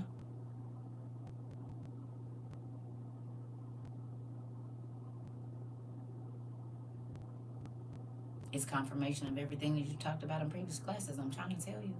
And that's why I've been saying, hey, watch your mouth. Just because you know, don't da-da-da-da-da, this, that, and the other. You said they've been stopped sending your invites to me. I'm trying on both of them, on YouTube and on TikTok. And they had started on fan base. Not letting people comment. We wasn't even over there but 3 months. We was not even over there 4 months. Sometimes I don't even know you're on online until I start searching. That's what she just said, and she just did this on TikTok. It don't even show that I'm live. They only watch folks who tell the truth. Clock it, T. And that's why we gonna keep on doing it. We're gonna keep on doing it because the people need to know. And they wanna know. You know? People wanna understand, especially even people that don't believe in the Bible, like, yeah, this seemed like that book, Revelation's the end of the Bible. It is. Come on over here so you can learn about it, because I know the pastors don't be wanting to teach it, but we teach it up here. Instead of Ice Cube watching themselves, they watch. Yep. You said your reception is worse in the States. They have a portion of the history you're talking about. Interesting. You said, yep, they kept unsubscribing me from your TikTok. I could never see. Oh, they've been doing that. Yeah. It's so many people I done followed on here probably 50 times. And I go back and now I'm not following them again. You said mine too will hardly get notifications. They not going to tell y'all. And if I schedule it, it makes it even worse. Remember, that's why I quit scheduling the lives. Remember? Because I would schedule a live, come on in at the time, and it still wouldn't show y'all. So then I was like, okay, I'm not going to schedule it. Or that's when we start having all the problems with the lives when I was scheduled. So I quit scheduling the lives and we just started getting on. Baby, we didn't try to go everywhere around it. It ain't. They be playing. It is what it is. That's why I be like, you know, that's why we record. So even if they didn't show you we were live, you could come in and watch the class, you know. But I noticed too, they've been taking the sound out of a lot of them, because I watched a couple when I was in Indy. And I was like, why the sound just go out? Now I know what y'all be meaning, because on this side, I don't know. First of all, I can't hear y'all vocally. You know what I'm saying? So I notice now when I go back and watch some that they'll take out a whole minute, 30 seconds. Just, you can't hear nothing. Like, whoa, or it'll start staticking. I done heard that, which is wild because I don't have on a microphone. And it be staticking like something is rubbing against my shirt. You know, like the microphone is rubbing against, but I'm not on the microphone. So, it's crazy. Anyway, here we go. So, we know that he's a giant or a descendant of a giant.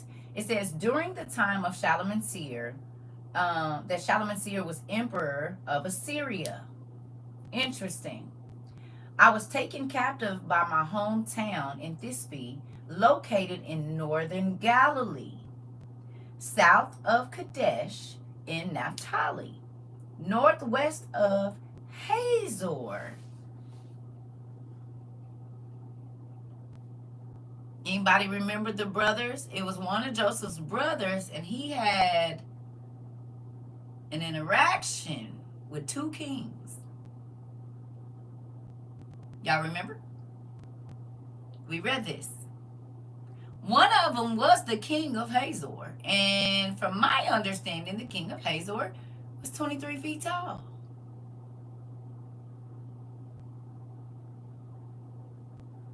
Y'all remember? I don't know if they had fiery swords. I can't remember. But was it Simeon that was fighting them? I can't remember which brother. Was it Simeon? And he fought King Hazor and King Bilsath. And both of them were giant kings. You said and Levi? Okay. I know it was one of the brothers. They went up against them, and they if I'm not mistaken, they slew the kings, right? But both of those people were giants, Bilsath and Hazor. He said, why did my Bible Gateway app just go blank? Like full white screen, can't read nothing, blank. They really trying it, which is what has been going on here today.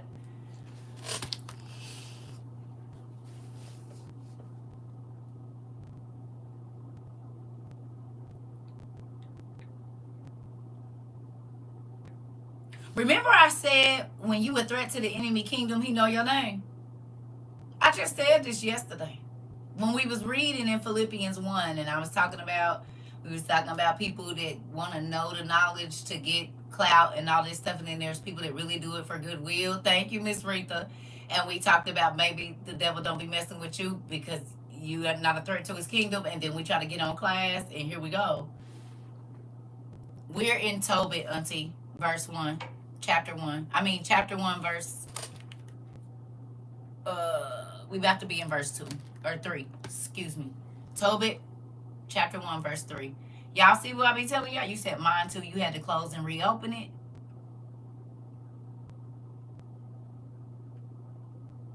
All our apps going at the same time.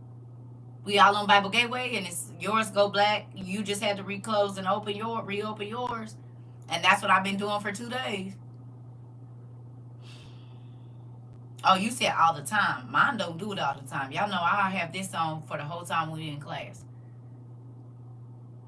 It just shut me out the app completely.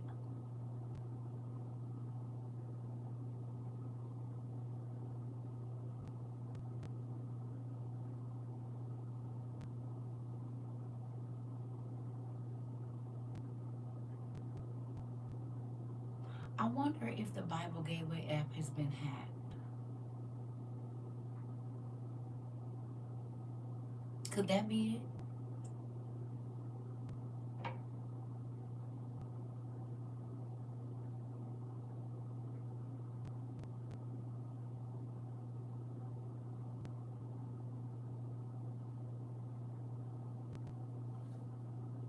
You on there now with no problem?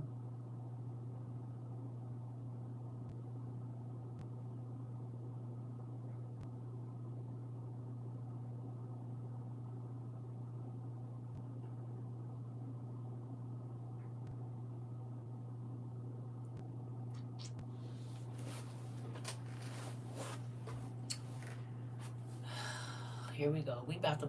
If you can get back on, get back on.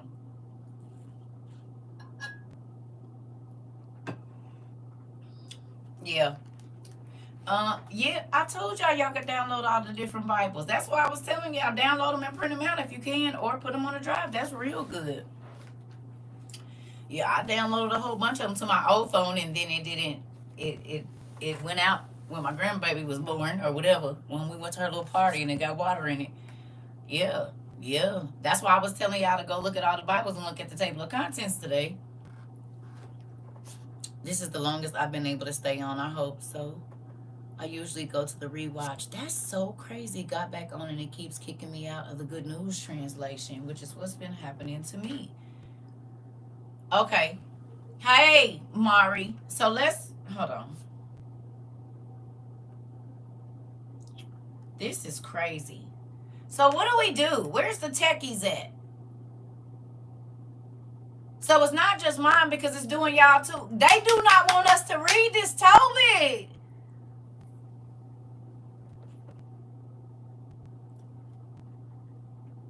We in the Good News translation trying to get through First Tobit, but now Bible Gateway just start kicking people off and closing the whole app. You said I'm using it through the internet. The app on my phone is cutting up. And I'm not even on the app. I'm on the internet and it's kicking me out. Oh my goodness. It won't let you get on. It just did it to you. Who remembers this happening to us before? With another website that shall remain nameless and the DOJ got involved and we couldn't get on there?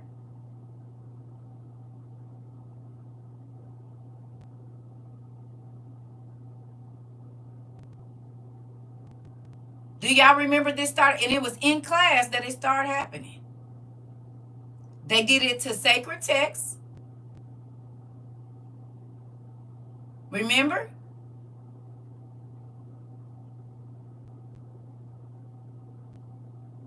Thank you, TJ. This is so crazy. Bible. Oh my goodness. Okay. So give me a second. I'm trying to. This is crazy. Why y'all don't want nobody to know about Tobit? Raggities, get off our stuff. Okay.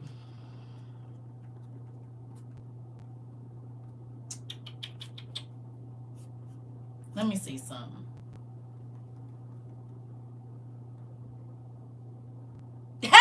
Go on to sacred text. We got a way around it. Please go to sacred text. Just type in Tobit, the book of Tobit, sacred text. It's gonna come up. And who ain't about to do? We gonna read. We gonna read it. Go on over to sacred text. It's in here. It's right there. It's Right there. It's called the Book of Tobias on the Apocrypha. Go on over there. Since they want to play. I'll be right back. We get off Bible Gateway. Just get off, because we ain't about to keep playing with them. Go on over to Sacred Text. And this is why I say you should know where all of your websites are, right? And this is also why it's good to have different versions of everything you read. I was wondering why we weren't reading this on Sacred Text. Auntie, because we did an exercise before, right? And I was trying to show people, hey, when a person is saying what isn't in the Bible, I ask everybody to go through all the different Bibles on there, screenshot the books that are in each of the Bibles that are on there. And maybe the internet didn't like that because they want to keep people in the dark. So we back over here. We going, okay. All right. I'll be right back. Because I really like the Good News Translation version, because it speaks like we speak. And this other one got all of these, thous, and theys in it. And I didn't want to do that.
Hurt my beat. So what kind of day is this?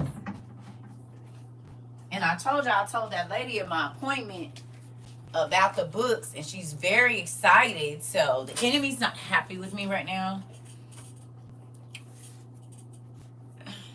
We in the first verse. We in the first chapter. We in the first chapter. Hey, Isabel.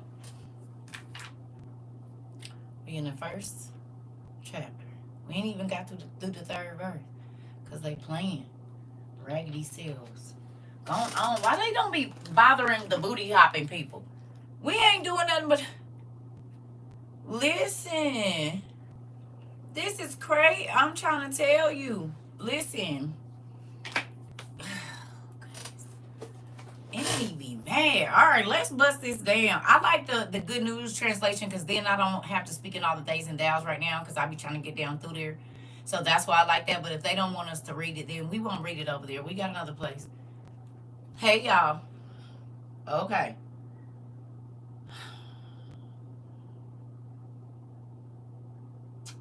I did not want to read this version. So sad about it. Because they on the same team. They don't want to mess up. Listen, this part is sucky. Makes me sad. All right. So we at verse 3. It says, I, Tobit, have walked all the days of my life in the ways of truth and justice. I did many alms deeds. See, this is it. Just in the other one, it said, he did good deeds all his life. Then we got to explain what alms deeds are. I just wanted to get down through there, but it is what it is. To my brethren and my nation who came with me to Nineveh, into the land of the Assyrians. Now, who remembers What was that show that we watched with the dragon boy? Not the dragon boy. He was the dragon something. And there was a girl in there, and her name was Nine Eve. And this where the Ogier was, the Og Air. What was that? Was that the something of time, the wheels of time or something? And the black chick, remember? And I said her name is Nineveh. They just added a because they called her Nine Eve. Remember?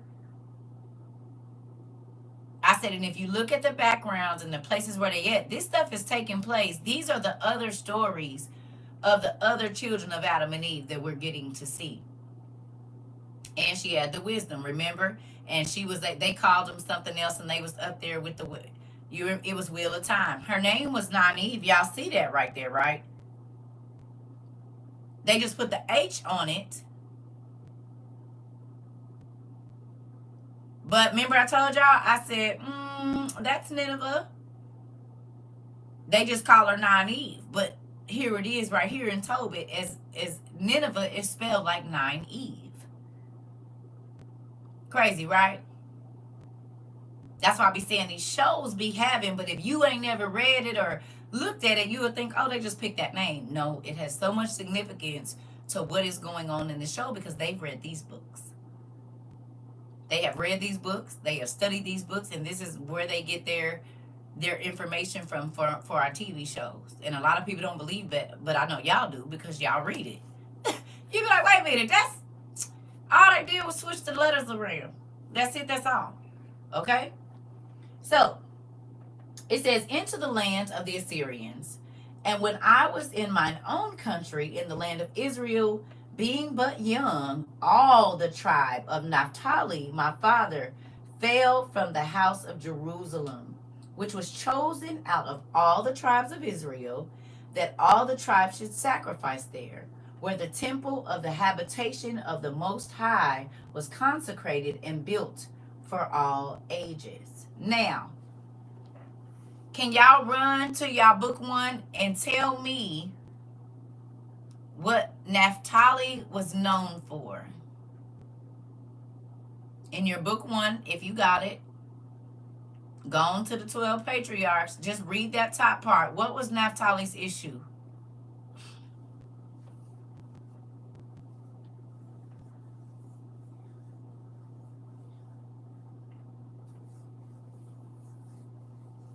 He was one of the brothers of Joseph. To the people that might not know, Naphtali has a book, even though they don't want you to believe he has one.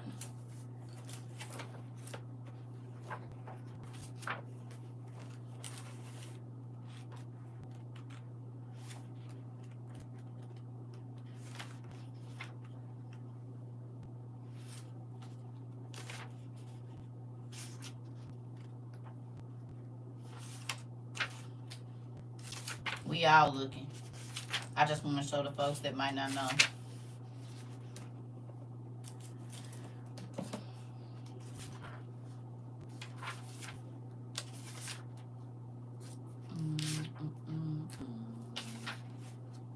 Issachar, Zebulun, Dan, Gad, Asher, Benjamin. So Naphtali is at this front part, of course.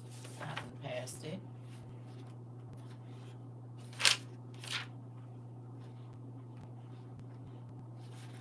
Levi.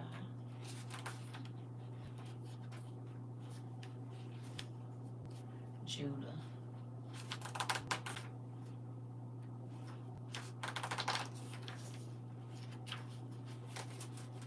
Was my hand right on it? It's on 810. Thank you. I appreciate y'all. Yep.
Here it is.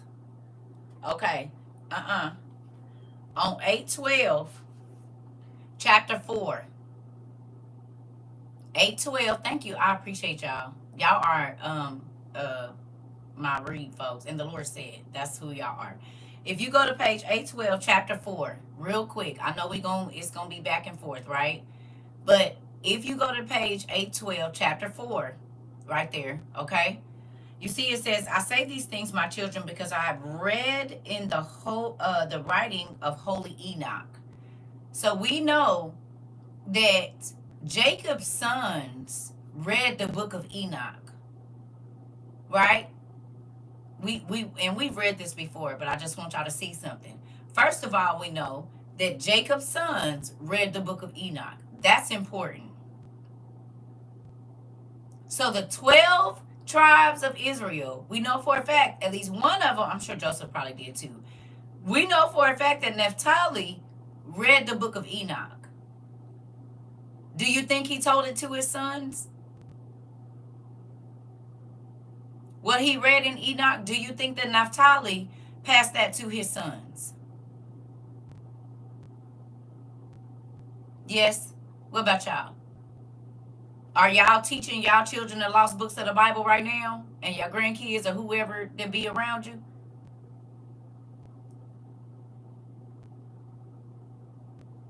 Huh?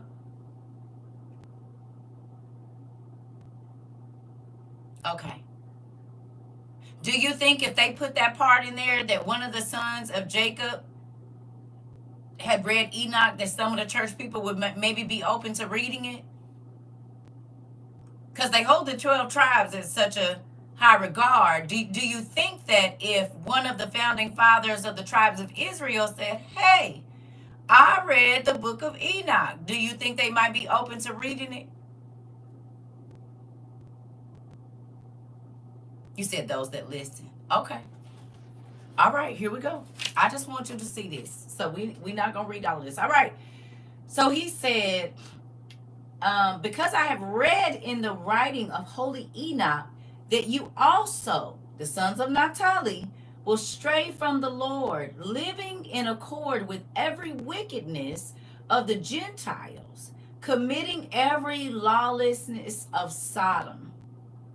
The Lord will impose captivity upon you, and you shall serve your enemies there, and you will be engulfed in hardship and difficulty until the Lord will wear you all out. After you have been decimated and reduced in number, you will return and acknowledge the Lord your God, and it shall happen that when they come into the land of their fathers, they will again neglect the Lord and act impiously. And the Lord will disperse them, here we go now, over the face of the whole earth until the mercy of the Lord comes. A man who affects righteousness, and he will work mercy on all who are far and near. Okay? So, we know for a fact that when Naphtali got ready to die, one of the sons of Jacob, he said, y'all gonna be doing this. I already read Enoch, and Enoch told me what the nation that was gonna come out of me, listen, the nation that was gonna come out of me, right? Y'all gonna be doing all this stuff. Y'all gonna be praying to sticks and stones. Y'all gonna do everything that was happening in Sodom, and that's not just sex, that's all kinds of stuff. Okay? Y'all gonna follow after the wickedness. Okay? Y'all gonna fall away from Christ. Now, this is in the testament of Naphtali. And they did exactly that. Here we go, because here we are reading in a book that they say ain't real, and a descendant of Naphtali is saying, ooh, so what my great grandfather read in Enoch, I am proof, because I am living in it now. And that's what we're going to read about. That's why looking into these other books is important, because there were prophecies that came forward, but those books are not in our Bible, so we don't get to see what all happened. You said the book of Isaiah, Ezekiel, Jeremiah, and Joshua. It all proves that. Right. But what I'm saying right here is we also get to see a descendant speak and say, my great-great-granddaddy, back when he was whatever, he read the book of Enoch, and God showed Enoch what we was going to be doing in this day. Which proves, again, what we read in Enoch, when it says that Enoch saw everything. God told him everything that was going to happen from the beginning to the end, and he wrote it down. And he gave the books to his sons. Did he not? Enoch gave the books to his sons, Regem, Gadad, and the other one. I can't think of their name. His name. He gave the books to his sons. Well, what did they do? They gave the books to their sons because Jacob's sons got a chance to read it, which means Jacob read it.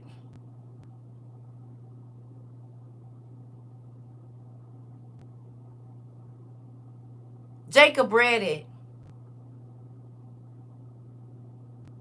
Okay? But it don't tell us that in our KJV, y'all.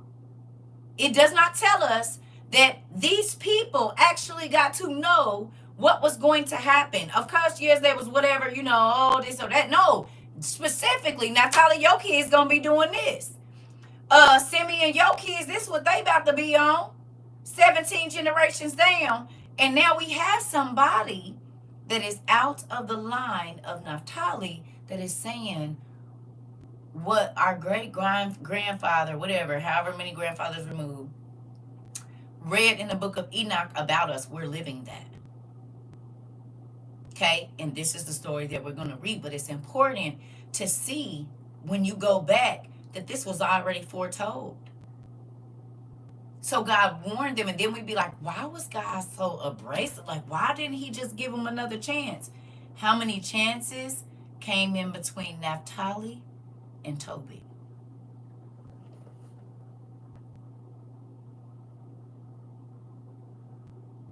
You said, and the words in the 12 patriarchs still ring true for us today. Come on. Come on. Come on, because who was scattered? Clock it. That's a big thing going on right now is the diaspora and where they went and who they was. Hello. Mm-hmm. Mm-hmm. You heard what he said. You read it. You said they got a lot of chances. Right. How many generations and how many people were born in the bloodline of Naphtali from Naphtali to Tobit? We don't know. But that's how many chances was given. Because how many times have we saw that God cut off a whole bloodline? You don't even know that. He said some folks lived, y'all ain't even going to know their names because they were so horrible, or he got so tired he didn't even want them to be remembered. So when we see the end of something and think, oh my God, all of a sudden, God said, I'm long suffering. They knew it was coming. Their granddaddies told them, these are the things that the devil is going to send your way, and you need to pay attention. And if you don't, well, because if they read it in the book of Enoch, that means Jacob, all the people from Enoch's time to Jacob, and then these are Jacob's sons, and from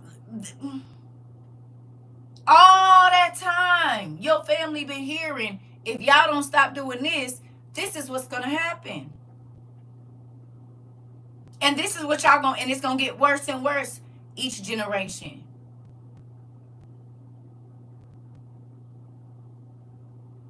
Okay? Most times judgment is not instant. God has had time with the line. Okay? Trying to find one in a bloodline that's going to stand up for him. Two in this generation from this bloodline that might seek me.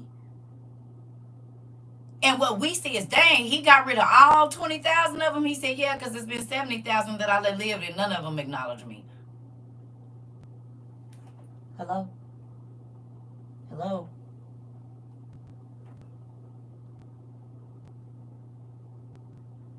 God's been good to them, telling them generation. Now, listen. You said he negotiated with Abraham. Listen. He said, I've been looking for just one. Each one of them had 50 kids, and then they had 50 kids, and they had 50 kids, and it's been 10 generations, and still ain't nobody called on me. They just getting worse and worse and worse and worse. You hear me? For generations and centuries. So what we see sometimes is swift and think, God, why would you let that happen? How long has he been long-suffering? How long has he been graceful? How long has he been merciful? Before he just said, I'm tired of the whole line of people. We don't look at it like that most times because we think the person or the family, but we don't know what all it. Right, Selena? More than generous and yet consistent rebellion has persisted and reminded him that they are just like their ancestors. Mari, gone it. Here.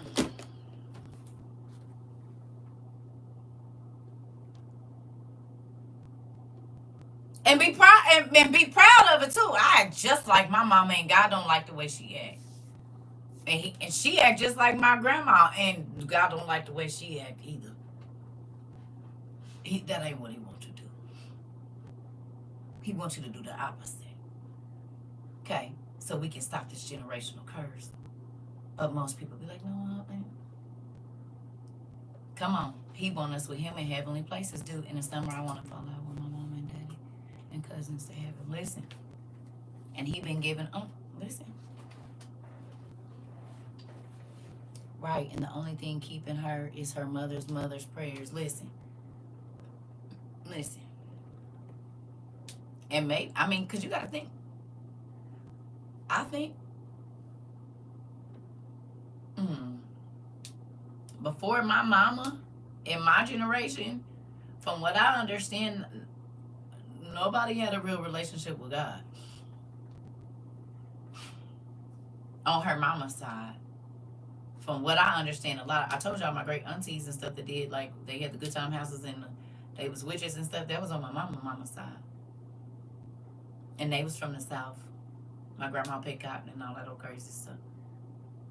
In the early, like, 1930s and 20s, she was still living in certain areas where they were still working like that. And then when they went to church, it wasn't, it was just because you're supposed to go. Because they thought my mama was doing too much when she was baptized Pentecostal Apostolic. They was like, you don't got to do all that. It's too much. God ain't even that serious. You see what I'm saying? So it's interesting how much grace God gave from whatever time to whatever time with my mama's mama and her family. You know what I mean? We don't know how much grace God has extended in mercy to our bloodlines. And so when we don't teach our seeds his way, we don't know if that's the cutoff, because none of them acknowledge. You see what I mean? This is so much deeper than just, and we about to get into it, but I just want you to kind of see, like, this was foretold that they was going to be horrible. They was going to go away from God. They was going, you would think somebody in there would be like, okay, y'all, like, look, let's huddle. Come on, because way back in Enoch days, they said this was going to happen. So when do you start trying to steer yourself away from the disasters? What I'm asking. Okay. Hey.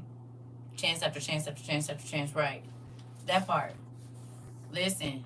Okay. You see what I mean? We don't even understand God's grace and his mercy. We don't. And we'll just keep going and going and teaching our kids to not acknowledge him and not obey him. And you said, and this is why Lucifer is so mad, and is the exact reason why. All right, let's go.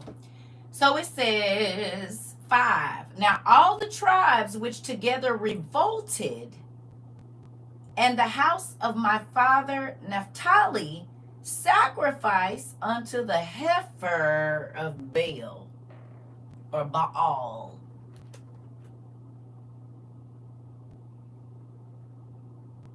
You mean like what they about to do now?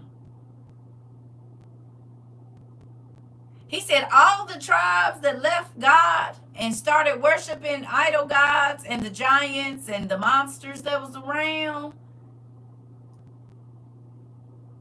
they don't go to Jerusalem to worship. Okay? That's not where they go. They go up on a mountain and sacrifice to the golden calf.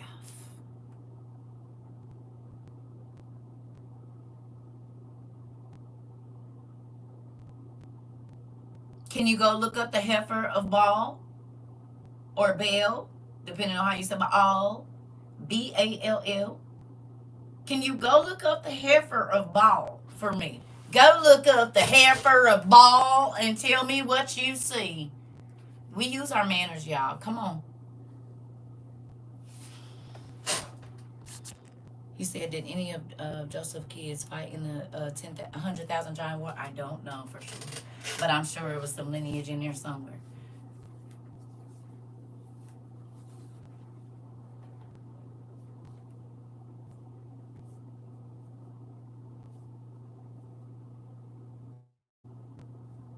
Okay. What do you see when you look up the heifer of Baal or Baal?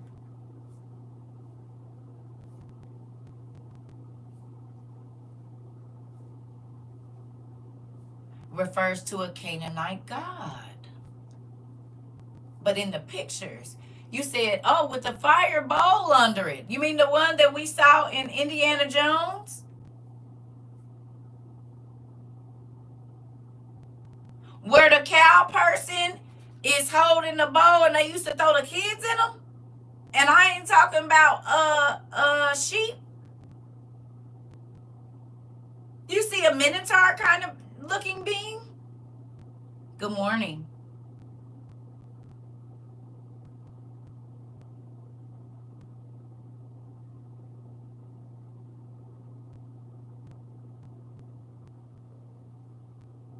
Thank you so much, Auntie. I messed up on this one. I be trying this one higher than this one, but Queen said they don't have to be even. They have to be cousins, and I haven't forgot that. It's a Baphomet-esque. So it's kind of like a minotaur, right? In a sense. A version. Sometimes it's the goat. Sometimes it's the cow dude. But they used to sacrifice not only sheep and goats, kids. And this is in Indiana Jones. This actual structure or statue is in Indiana Jones. And it's in a few other movies too.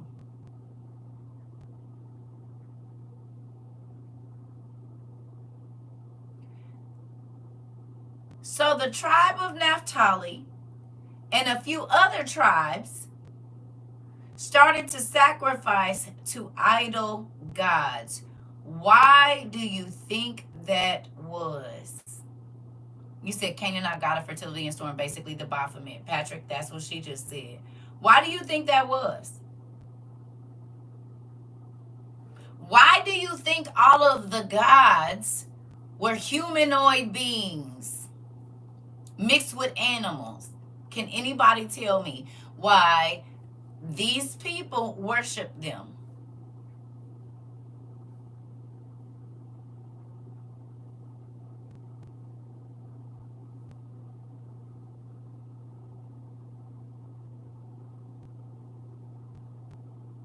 That's right. The fallen angels mixed with the animals. Okay, they were the demigods, the children of the fallen angels, because we know from Enoch that it says that they went into 200 races of the animals, did it not? 200 species of the animals, and they created monsters. Did they not? Thank you, Ms. So prior to their time,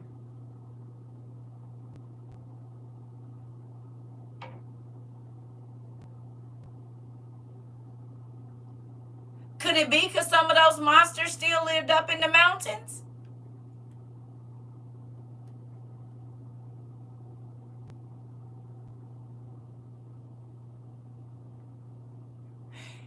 It's people in indigenous cultures right now that take goats and stuff up into the mountains because there's something that's living up there that's old, ancient, and powerful. No? We got anybody from any other countries? And they still take goats up? Okay, prime example. Who watched David that was on Prime?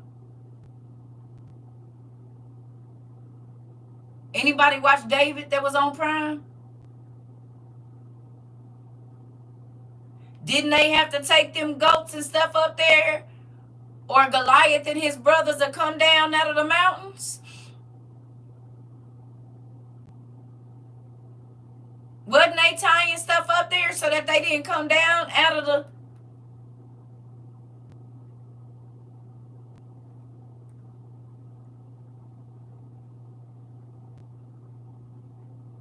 So could that be a clue? Because God said the giants was here before the earth. Before the flood and after the flood. These people lived after the flood, if I'm not mistaken.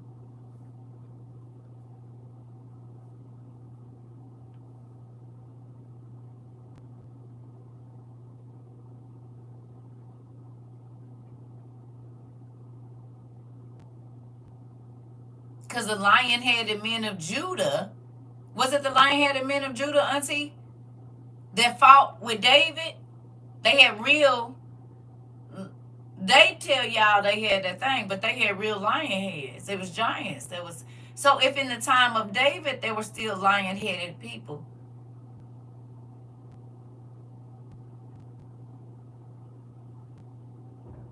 that lived up in the mountains or in the areas that nobody really knew, and they were ferocious soldiers.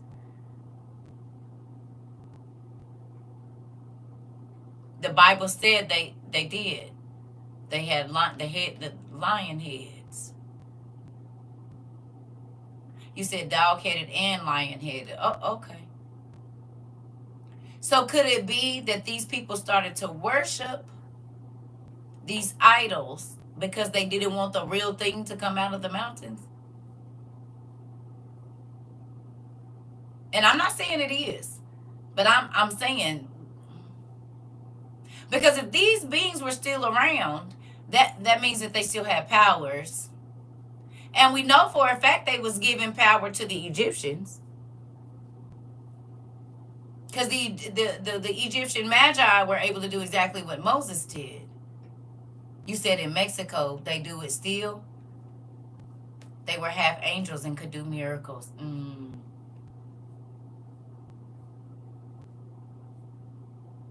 Think about that.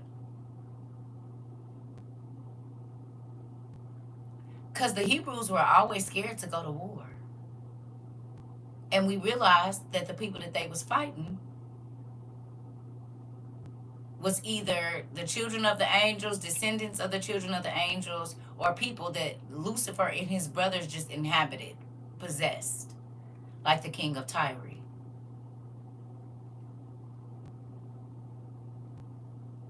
Right? I just watched that happen on an anime called Dan. You said Dan the Dan? Interesting. You said before and after the deluge? Yep. Ever heard of mountain guards? No, I haven't, Blake. Afghanistan, that man said his mom and them took the goats up there, offering them to the mountain. Yes. And that was recent. That was recent.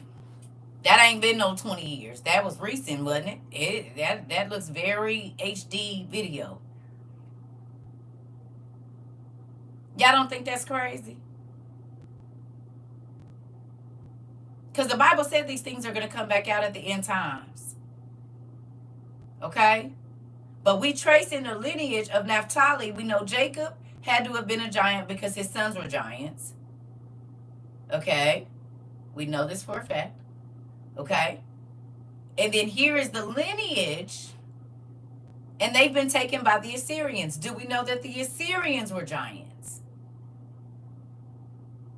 Do we know that the Assyrians and the Babylonians had incantations, they had demons, they had vampires, they had hobgoblins, and they had kindred evil spirits and ghosts? We know that. Ooh.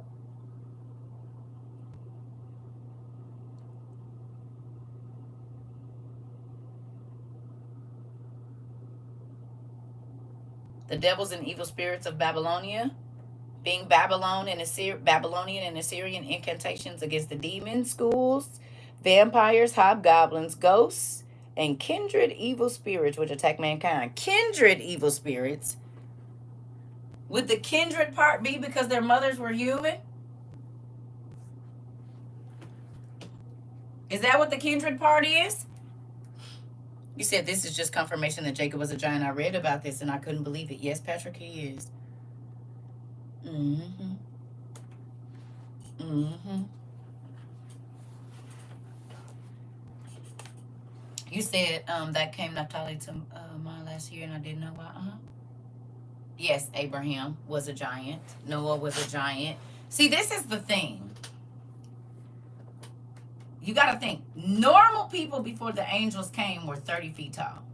Adam, Eve, Seth. The seventh generation of Adam is when everybody stopped being 30 feet tall. And then there were people that were 450 feet tall. Okay? And this is, it's proven. It's a book back there, thank you T of Yah, called The Giant Cities of Bashan, that a man wrote in 1891. He saw the grave of Abel and Seth. They're in Lebanon, anti-Lebanon, and somewhere else. Noah's grave was 70 yards, 210 feet. Seth's grave, Abel's grave, in anti-Lebanon, in Lebanon, or wherever it is, they was 30 feet. Well, how many? I ain't never seen a casket that is 10 feet longer than the person that's in it. It's always the box to fit around them.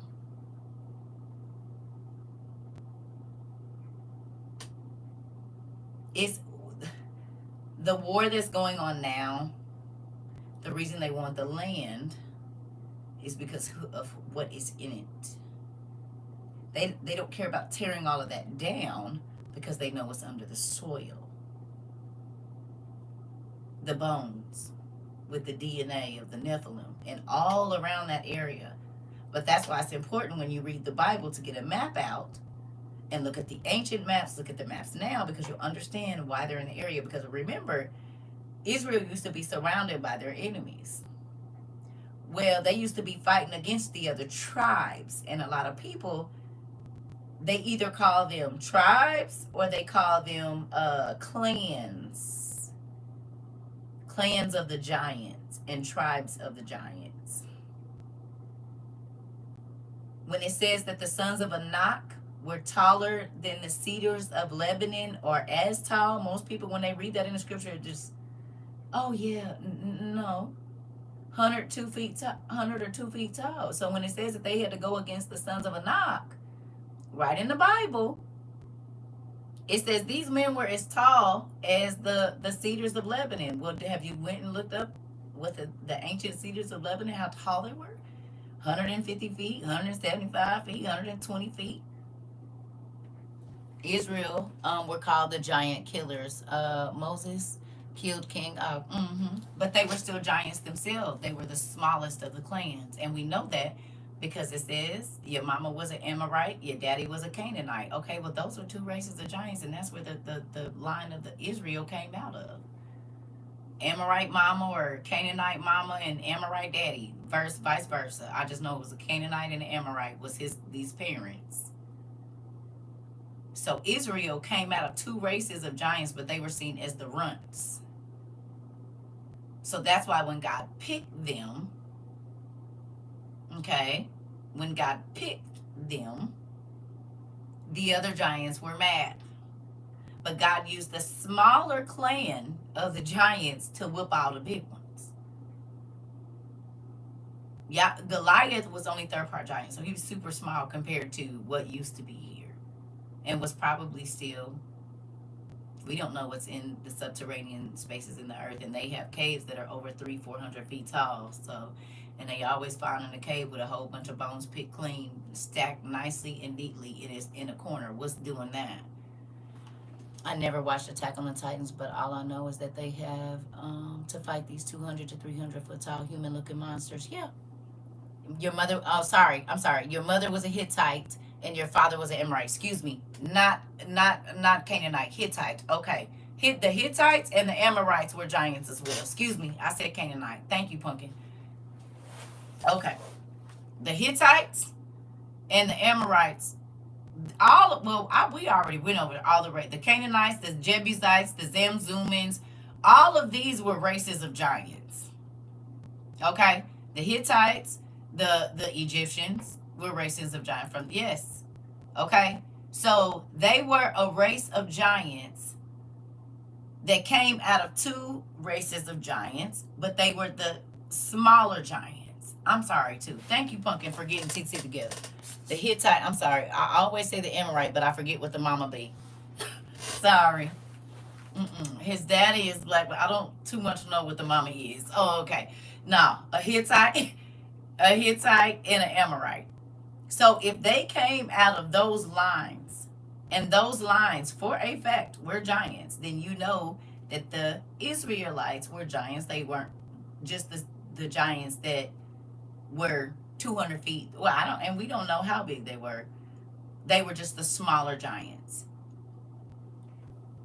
Thank you. Right, because I'm like, I thought it, and it might say, depending on, again, the version, because sometimes they was, all lumped together. But the Hittites and the Hittites and the Amorites, he says your mama was an Amorite and your mama was a Hittite and your daddy was an Amorite. Thank you. So that's two races of giants that came out of these people. Okay? That's where we get Jacob and his line. So it was important when we started looking at the wars that were, and they were fighting their cousins. Y'all realize that? They were fighting their cousins. Even the Egyptians, they're just distant cousins. All of these people came out of a certain place and started Mitzrayim and this and this and this. They're fighting their cousins. It's all one family. This son, him and his sons moved to what we have known as Israel. And they moved to South Sudan, and they moved here, and they moved there. And everybody you said family members, still goes on today. Exactly. And just because I moved from Arizona don't mean that I'm not family members. But guess what? Now my grandchildren are being born in the Midwest. Their parents were born on the West Coast. I was born in the Midwest, but my mama was born in the South. You see what I'm saying? So now I have cousins out west. I have cousins down south. I got cousins in the Midwest. I got cousins up north because we got family in Michigan, Chicago. Going up that way. But we also got family deep south. All still family.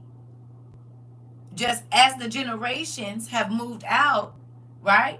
I got a cousin right now, if I'm not mistaken, he's living overseas because he's in the army. And his kid was born in like Japan or China or the Philippines or something like that. So somebody might say, oh, that's not your cousin because he was born in the Philippines. Actually, it is.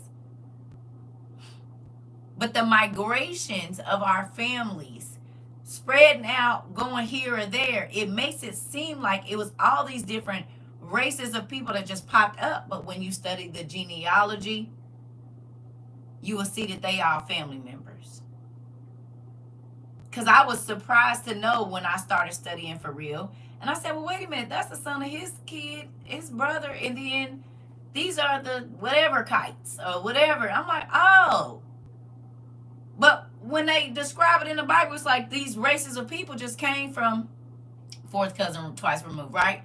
They make it like these people are unknown to this area, or they just came from somewhere else, and whole time it's extended cousins, which means that these lines, okay, were giants. That's how we found out about Job's brother, right? And he was an Edomite. If I'm not mistaken, Job was an Edomite, right? He was an Edomite, but his brother was half fish and half man, Nereus.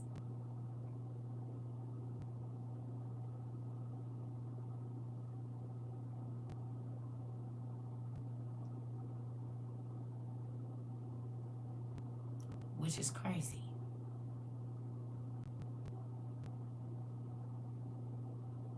You said AKA Neptune. Hello.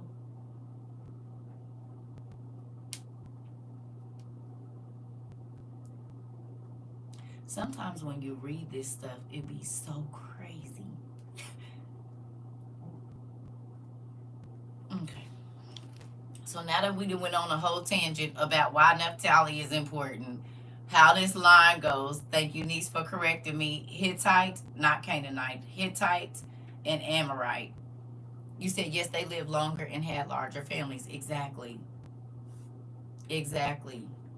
And we don't know how long a person lived being half angel. Think about that, though. You said no wonder Noah's dad spam. Think about that. Because they mixed before God said, I'm only going to give y'all 120 years. He didn't say animal kind. He said, I'm going to give man basically 120 years. But there was other beings living on the planet at that time, because a giant that is half angel, more angel than human, we don't know how long they got to live. Trying to give them the Cinderella treatment, calling them stepchildren when they're all a part of the bloodline the whole time. Someone called Mari. That part. Because this is why when people skip over the beginning of Genesis, you shouldn't. The whole such and such begat such and such. Oh no, take your time there. You have to take your time there. I'm telling you, because if you don't, then you just be looking in this, you'll be like, how did it, well, you missed it in Genesis. You are the father. Exactly. Such and such a son with such and such. Now, they don't list all the sons. Who knows that? They list the sons that have everything to do with the line of Christ, but they had other sons. A lot of these men had concubines and all kinds of stuff. We back to Genesis again, right? You can't really ever get out of Genesis, really. You said you used to skip that all the time. Please don't do it. Go back and get it. You said I've done that in Genesis. Yes, most people, listen, most people do. Most people skip over all the names like that's not important. I need to get to the juicy part. That is the juicy part. It is. Because if you go and study that son and you look up who his son was and who his son, you said we mostly do. Yeah, most people do.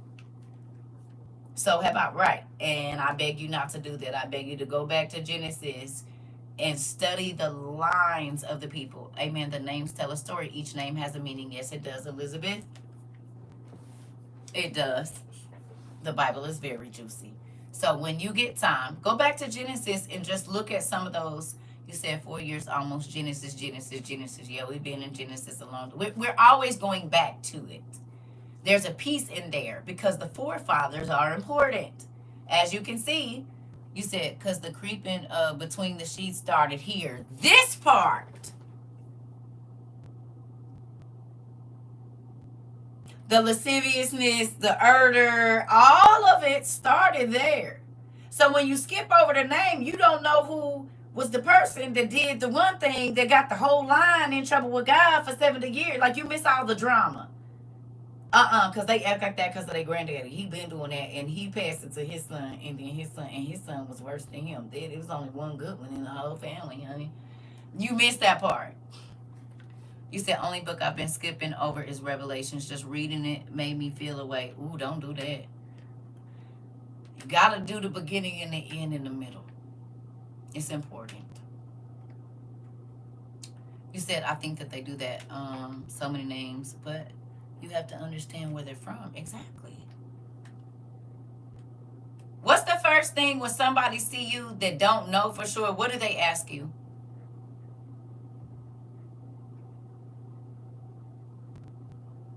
If they know somebody that they think they know somebody in your family, what's the first question they ask?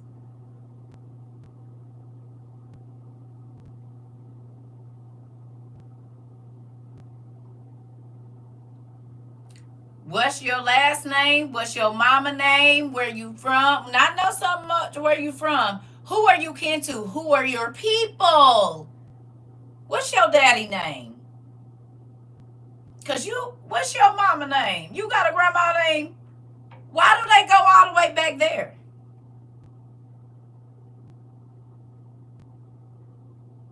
Are you so-and-so son or daughter? Natasha, what's your name and do you know so-and-so? Why do they ask that? You such and such kid? What's your daddy?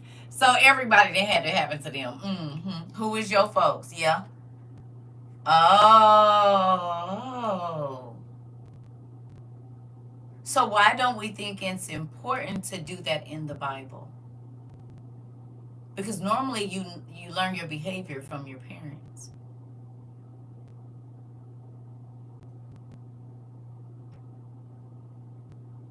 That's how it happened here. Because think about it, and we ain't even got back to this. Naphtali, right? They was all in going against Joseph.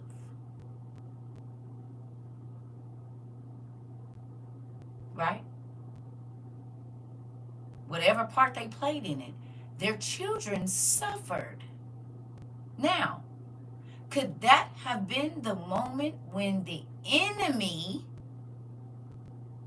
entered the bloodline?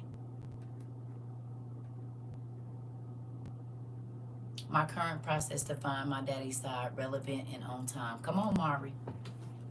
Who is my people? Come on. Could it? When they decided to commit this crime of lying to their daddy and giving him away in slavery and all of this, could each demon that planted the seed for the generations to come have, because when the sin happens is when the demons come in.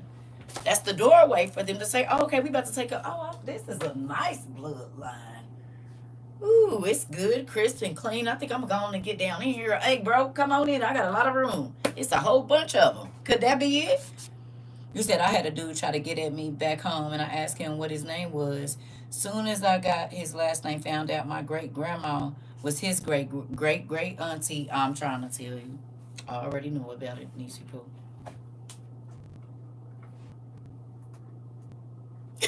I already know. We might be cousins. What? Who? No, you might be my cousin or my uncle or something. I told y'all what happened. This is why people got to tell the truth about who their kids is. Because me and my first cousin, I had a crush on my first cousin, but didn't know that he was my first cousin because he sang in a group. And back in the day, he used to go to the talent shows. Okay? But I had never met my real dad's family, so everybody in the city was crushing over this boy. And, had the whole little troop fade thing, and they used to be singing and dancing and all of this. I told y'all the story. I was riding by their house on my bike. And the guy came outside and was like, I was like, oh my God, this is where he lives, right? I'm like 12, 13, okay? Whole time, he said, what's your name? And I told him my name. He said, hold on a second. He ran in the house, got his mama, cousin, sister, brother, and a whole flock of people ran out the house that looked I don't look like nobody on my mama's side. Nobody. On my daddy's side, this is everybody's face. So now you got dark skin, light skin, wavy hair, short hair, with everybody with my face. I'm talking about old, young, babies. My eyes in there, I was like, oh my God, it's a whole bunch of me's in male and female form. His mama and my real father are brother and sister. They have the same parents. My daddy was older a year or so than his mama. But he was 3-4 years older than me. But I don't know that this is my cousin because of the whole don't worry about it, whatever, all of that. So you being selfish, trying to keep a secret or cover up whatever, it only takes 10 years to come back. Not even that time, but it can be a very quick thing where now very close cousins or whatever, brother and sister even, because you don't want to be honest. I'm telling you. Just think if we would have never met there. And later on, 17, 18, 19, we dating or whatever else. This is my first cousin. We share the same grandfather, same grandmother. You hear me? In real life. This was 1992, 1991. You hear me? So I'm telling you what I know. You need to tell the truth about your children, about who their father is. You need to get that tested if you do not know, because they ain't going to be little for long. Girl, it was a whole bunch of my face. They all got my same face. My sister, everybody got my face. My brother, my cousin, everybody got my face. We all got the same face. No joke. No matter how many extras then came out from this bloodline, oh yeah, you know us when you see us. You know us when you see us. Even my cousin's babies, they got my face. All of them. And it's so crazy. It's just like a rounder version, but it's all this same face. Very strong genes. My granddaddy, everybody sings "Ain't No Sunshine When You Dating Your Kid." Listen, I'm trying to tell you, we didn't. Thank God, because all these people came outside. But baby, I had a whole crush on him. But I didn't know that was my first cousin, because I didn't, like, I knew of my dad, but I only had 2 interactions with him. You know what I'm saying? So there would be this person wasn't around. It was me and my dad and my mom. So I wouldn't know. You said, okay, because your kids is all you, this part. So you don't want to tell the truth. Let this be a story of why, if you have a feeling that it might not be this. I got my daddy's whole face, and my son looks a lot like him too. I'm trying to tell you. If you put, like, I went to my real dad's funeral, baby, it's crazy to see me in the pictures with them people. Because you got to think, my whole life I was with my mama family. I don't look like nobody. You can put me next to all my cousins. I don't favor anybody. They all got the same nose for the most part, same round face, everything. I just look like the oddball. Go to my daddy's side, everybody got my face. I'm talking about men, women, kids, old people, everybody. Like, this is you too, huh? Wow. All light skin, dark skin, wavy hair, nappy hair. Everybody got this face. It's crazy. Tall and lanky, short and fat, baby. It's right here. I'm trying to tell you. It still spooks me out sometimes to know that I grew up with thinking I'm the only one that look odd in my family. And then I go over here and everybody got my face. Everybody. You said that's like sister, father. That's like my sister's father. He has 20 kids with over 12 women. And one time, one of them almost hooked up. So they ended up having a family meet and greet. I'm trying to tell you, you have to.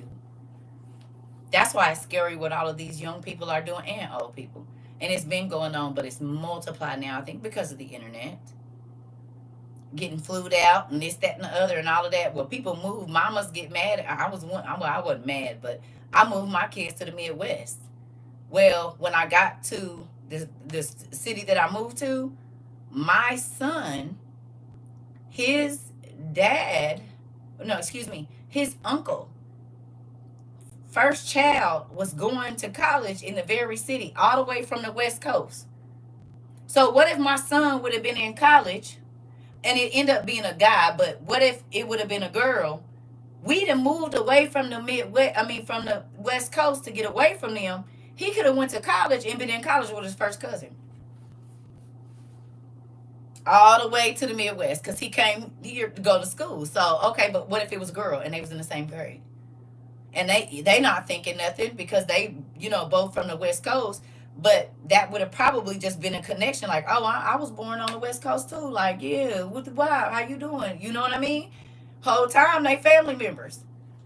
So you don't want to address it? That's not fair to your kids in junior high school. I used to sit beside my half brother, and we didn't even know until we were young men. Come on, this Fred,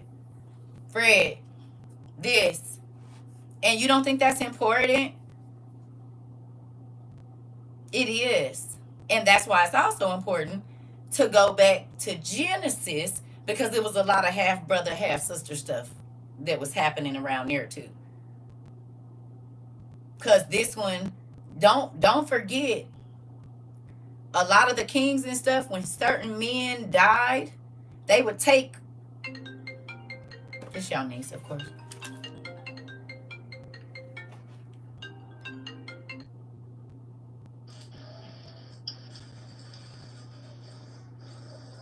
Who said that? Right. I don't know how you always call me when I'm working. What you need? Hold on, y'all. Are you leaving work? Yeah, I was about to tell you about.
We started talking about family and mine called. All right, y'all. Sorry about that. Calling to tell me about her day at work. So anyway, now that we know that it's important to go back to Genesis, we were supposed to be in Tobit. We didn't went all the way over here and all the way over there. But is this making some of y'all think about your life? I know, Mara, you said you're trying to find, family members of your own. Does this make you think that it is important to at least know, if not for yourself, for your lineage?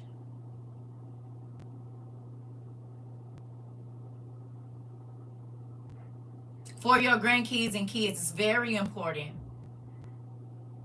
And even though they say the DNA test ain't real, don't tell you where you from, it do tell you your real family members. It do tell you that. So whether you from Nigeria or Iceland or wherever, if that ain't right, it's going to tell you who your people is, and that's important. A lot of family secrets have been brought out because of these DNA tests. You see what I'm saying? Because you need to know.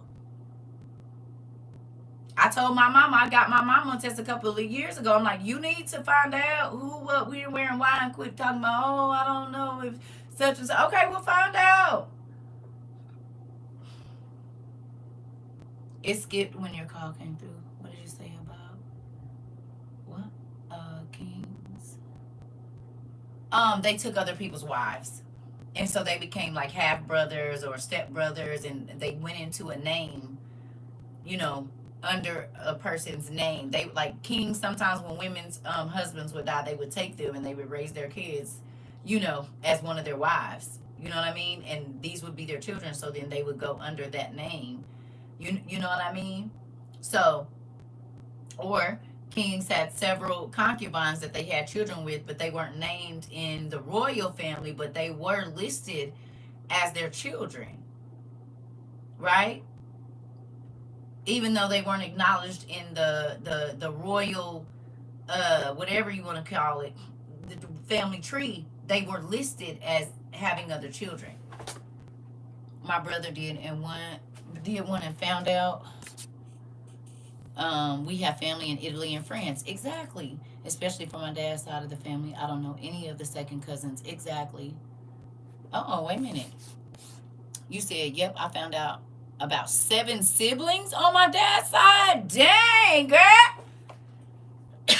You see why it's important? Because if you have children and you don't know you got 7 brothers and sisters running around, and all of y'all start having kids around the same time, that means y'all kids is going to school and college together. That means they're going to be going to, even if it's from other sides of town, kids travel to go to parties. Most kids from certain areas go to a lot of the same colleges because they want to go to school with their friends, but they don't want to be too far away. So it is a very easy thing for your children to be dating a cousin if you're not going to be honest, or grandma wasn't honest about the milkman that used to come over there and be, busting her down while grandpa was around the corner at the candy lady house. And both of them was doing dirt, so they just didn't say nothing, and we just gonna raise these kids whoever they is. You see what I'm saying? Feed it till it look like you.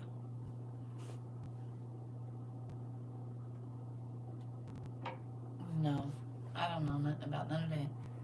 Okay, you said my family has done that, so this is why it's important.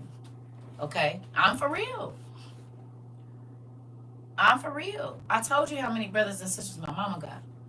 Yep, my 2 cousins ended up in the same class, almost dated. This, not the milkman and the candy lady. Haven't heard that in a long time. I'm from a very small town. This is extremely common. See? You don't want the secret to come out in a kid when everybody goes to the baby shower and you find out these first cousins having a baby together. You don't want that. My dad contacted me at the right age of 26. Out there, I had 2 brothers. Come on.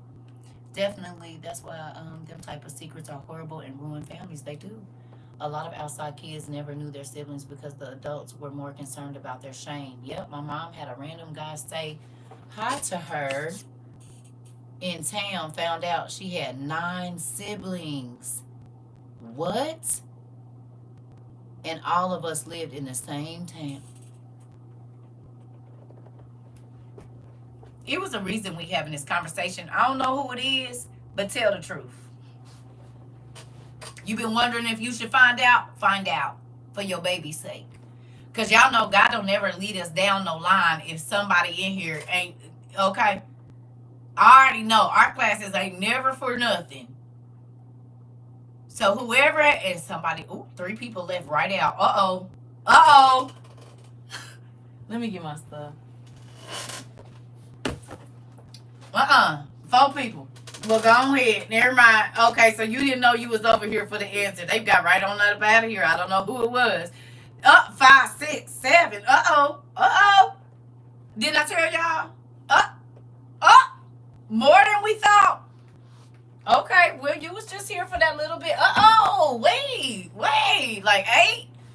Go on and tell the truth. Every time I be trying to tell y'all, people like, she just be talking about random stuff. It's never random. It's never random. They sitting there and had a talk about Friday night. Your dad is your dad because you need a blood transfusion. Oh.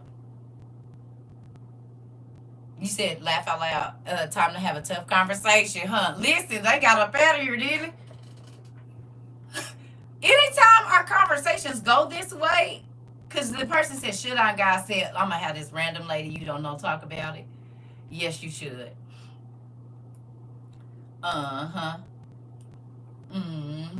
Yes, you should. They got right on up out of here. They said what they say. I'm going to head out. Ooh. You said my aunt married her first cousin. Yes, it happens. Because people don't tell the truth. Somebody going to tell the truth on this evening. Hallelujah. Thank you, Jesus. Listen. He said, I remember at 19, my dad didn't recognize me and tried rapping to me, leaving an appointment. Sad. Wow, not your daddy tried to hit on you. I believe it, though. It's happened before to other people. He said, they said, I'm going to go on there and put my church finger up. I'm going to head out. It's all right. Listen, again, God never has us have conversations over here that are meaningless. You said I have to go pay some bills. All right, Fred Bird. Well, you going to tell the truth. Hallelujah. It'll set you free. He said, I gotta go pay some bills. Somebody else about to have to go walk their cat in just a minute, and they turtle. Mm-hmm. Tell the truth. Just go on and do it. It makes sense. Everybody gotta.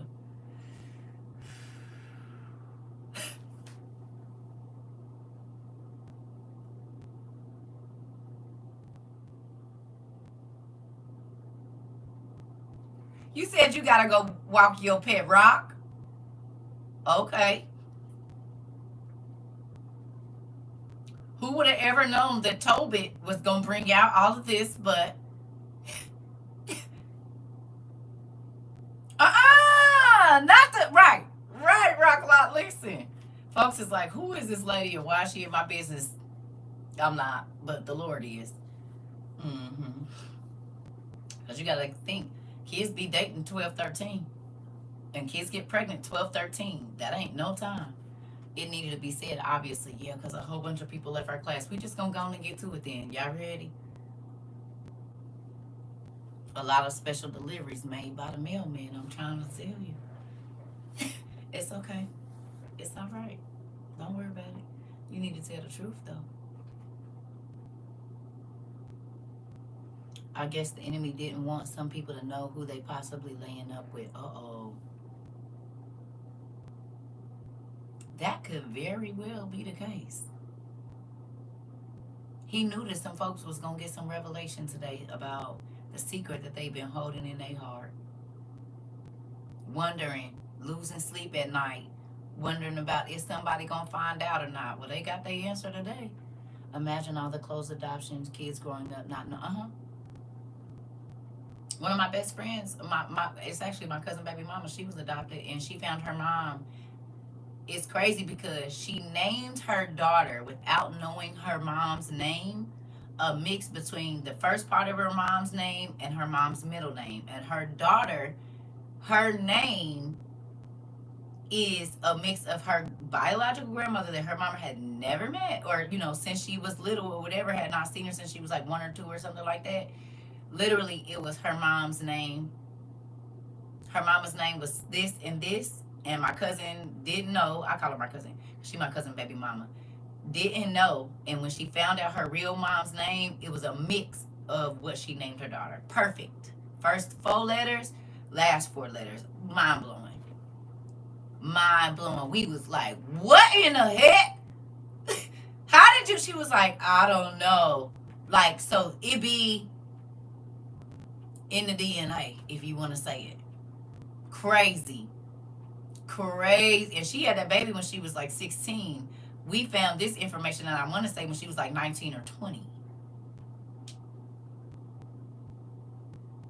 A mix of her mama's first name and middle name, and that's what she named her daughter.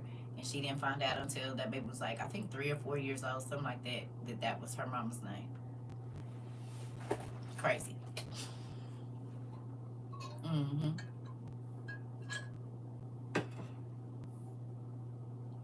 Yep. Real crazy. God works in mysterious ways. He does. And it's actually the first 4 letters of her name and her, it's real weird. If I can't tell y'all the name because then that'll be whatever, but when I tell you, it's mind blowing. Yes, I almost dated my first cousin when I was 15. My dad's side, we both said ew. We both said ew. We didn't know. See? Exactly, Isabel. And people be like, shh, no, this needs to be talked about. It happens a lot more than people think. And it's because, again, adults are trying to hide their shame. Exactly what I believe it was Tia or Nicole said. It's a real thing. Whoever said it, you hit it right on the nail. It's the truth. Don't listen. We gonna move on. Let's go. We off of that now. I guess everybody that was supposed to hear it left. All right. Okay. So chapter 6, it says, but I alone often went to Jerusalem at the feast, as it was ordained unto all the people of Israel by an everlasting decree, having the first fruits and tenths of increase, so a tenth of the increase, with that which was first shown. And them gave I, I didn't want to read it like this. And them gave I at the altar to the priest, the children of Aaron. So basically, in the other version, he said he took all of his tithes to the priest. at Jerusalem at the feast time. It says, the first tenth of all increase I gave to the sons of Aaron, who ministered at Jerusalem. Another tenth part I sold away, and went and spent it every year in Jerusalem. And the third I gave unto them to whom it was meet, as Deborah my father's mother had commanded me, because I was left an orphan by my father. Furthermore, when I was come to the age of a man, I married Anna of my own kindred, and of her I begat Tobias. And when we were carried away captives to Nineveh, all my brethren and those that were of my kindred did eat of the bread of the Gentiles. But I kept myself from eating, because I remembered God with all my heart. So listen now. It's glitching. Ain't that crazy? So basically, what he said was, I always tried to live by the standards of God. But basically, in his family, he was like, in his line at the time, he was like one of the only people there was. So when all of his other family members went up to worship Baal, he snuck off to Jerusalem and took figs and this and that and cotton off of his, not cotton, but wool from his sheep. He still did what was customary for the Hebrews to do, or the Israelites to do, when everybody else was worshiping the devil. Let me ask you a question. Do you feel like in your family right now, the people that go to church, the people that don't go to church, do you feel like you are, and not saying that you whatever, but by what we read and what we are preparing for, do you feel like Tobit a little bit? Like you really the only one in your family that's really preparing for the craziness that's coming, that's really believing what God said is happening? Do you feel like, dang, it ain't nobody? You said yes, James. Katie, you said you feel like yes. Yes, Miss Vonda. Yes, Christine. Yes, Jay. Yes, you do, Demetria. Amber, blessed in love. You said unfortunately yes. Manu, is that how you say it? Yes. Special K, Isabel, Dewana, Angelina, Jay, okay. Gwendolyn, outside of my mom, yes. So you got some help. Lisa, Tracy. So what do we see here? Yes, Miss Cole. Oh, so most of y'all, most of your family, and we just gonna use this as an example. Me and my mom was talking about the exact same thing last night. Wow. Wow. So he said, so I'm gonna try to do this. I'm gonna get my phone. Oh no, I'm not, because it's in there. In the other version, now I'm gonna come back to this because I just want to see real quick if it's gonna let me hold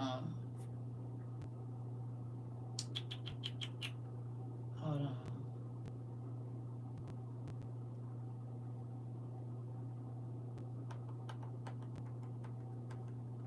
Hopefully it ain't gonna act stupid. But if it do. All right.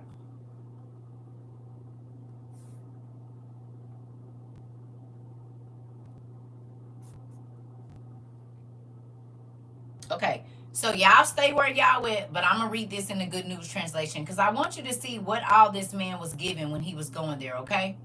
So he said, I was the only one in my family who regularly went to Jerusalem to celebrate the religious festivals, as the law of Moses commands everyone to do. I would hurry off to Jerusalem, excuse me, with the first part of my harvest, the firstborn of my animals, a tenth of my cattle, and the freshly clipped wool from my sheep.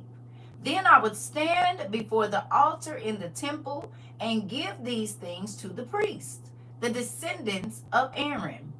I would give a tenth of my grain, my wine, my olive oil, pomegranates, and figs and other fruits to the Levites who served God in Jerusalem.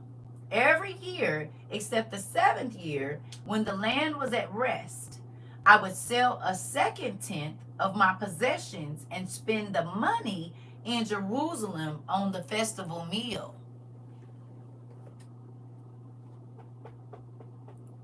So he had enough money to give to the festival meal. He had a whole system set up of how he tithed. Okay? But none of his other family members were doing it. Have you been called crazy for giving to WOIU or helping people with WOIU?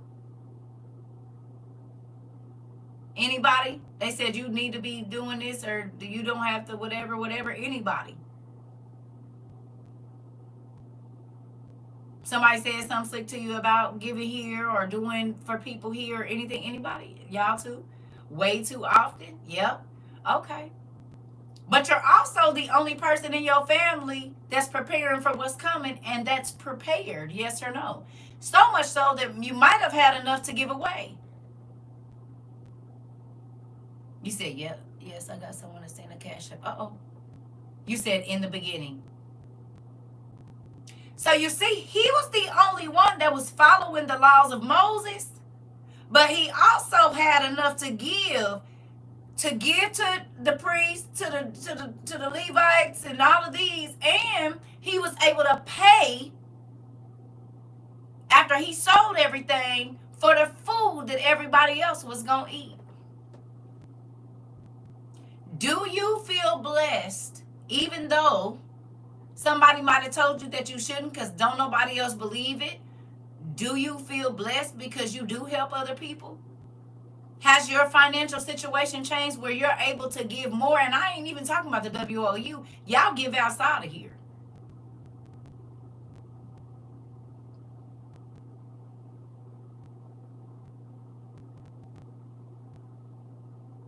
Interesting. And you might be the only one in your family doing that, or two of y'all. But because you cared for other people, God has made sure that you and your family gonna be straight. Ain't that crazy? And it was him only in his sect of his family. He was the only one that was trying to live right and really understand the laws of what God said. That's why I ask y'all, do y'all feel like that? Because we ain't the only ones that have. You said your cups is running over. Okay, you said, yes, ma'am. Complain when I give to the homeless. Uh-oh. Better to give than to receive. I think about that a lot. I do. And one day I'm going to be able to do more. Okay, more than I can ever imagine. Okay. Your daughter started giving to others. Come on. You said yes, and that's so comforting. Come on. Yes, I always have what I need, and I don't ever have to worry about not having for real. Come on. I like to hear it. Even if you ain't working and you don't have it, it still show up, don't?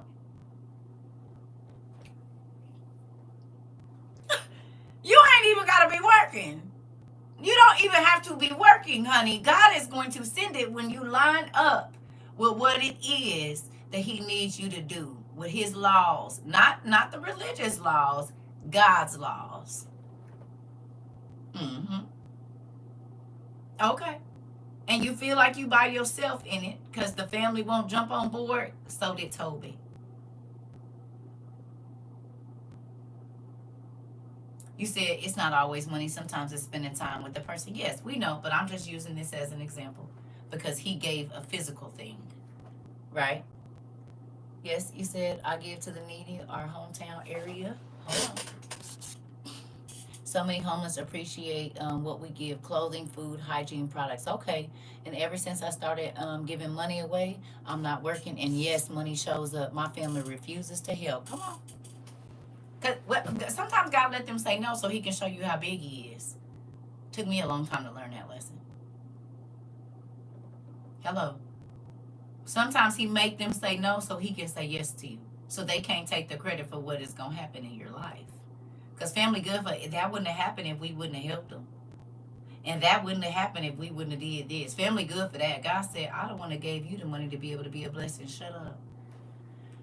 Blessed and not stressed. Others are giving because they saw me doing it all. But come on, you said you sowing them seeds. Now they be feeling guilty when they see you giving. They be like, oh, I'm selfish. You is. It's okay. I'm the only one in my family that's prepared. Come on. Miss McNeil, come on. Hey, then you speaking on everything I'm talking about right now. Old money. Got blessed with a $1,400 check out of nowhere since doing this. I'm trying to tell you. I told my kids, don't worry, just watch God take care of rent. And he does every single time. Every single time. But most times you got to be the one that's walking in the opposite direction from everything that you know. You said, talk that $5 challenge to others. Come on, T. You said, okay, now, for real, for real. I'm trying to tell you. You said Tobit was doing what Dad commands us to do. He sure was. Went to get a loan. Credit was $640 next morning. Got approved $765. Girl, won't he do it? He said he will. Fight your battles. What you say? My hubby got 3 big jobs. Thank you, Daddy. Come on. Every single time he do it. See? You see how it worked? Tobit did not just think about himself. That's why the book of John chapter 16:8 say, if you have him, you have all you need. It's true. It's true. It's true. You said I'm the only one in my entire existing family, and it's a lot of y'all, huh? Interesting. Interesting. See how that worked? You said yes. Last night, picked up a B-Day card, and today needed a battery. Wait a minute, what? Huh? You said, yeah, just last night you picked up a B-Day card, and today you needed a battery for a new car?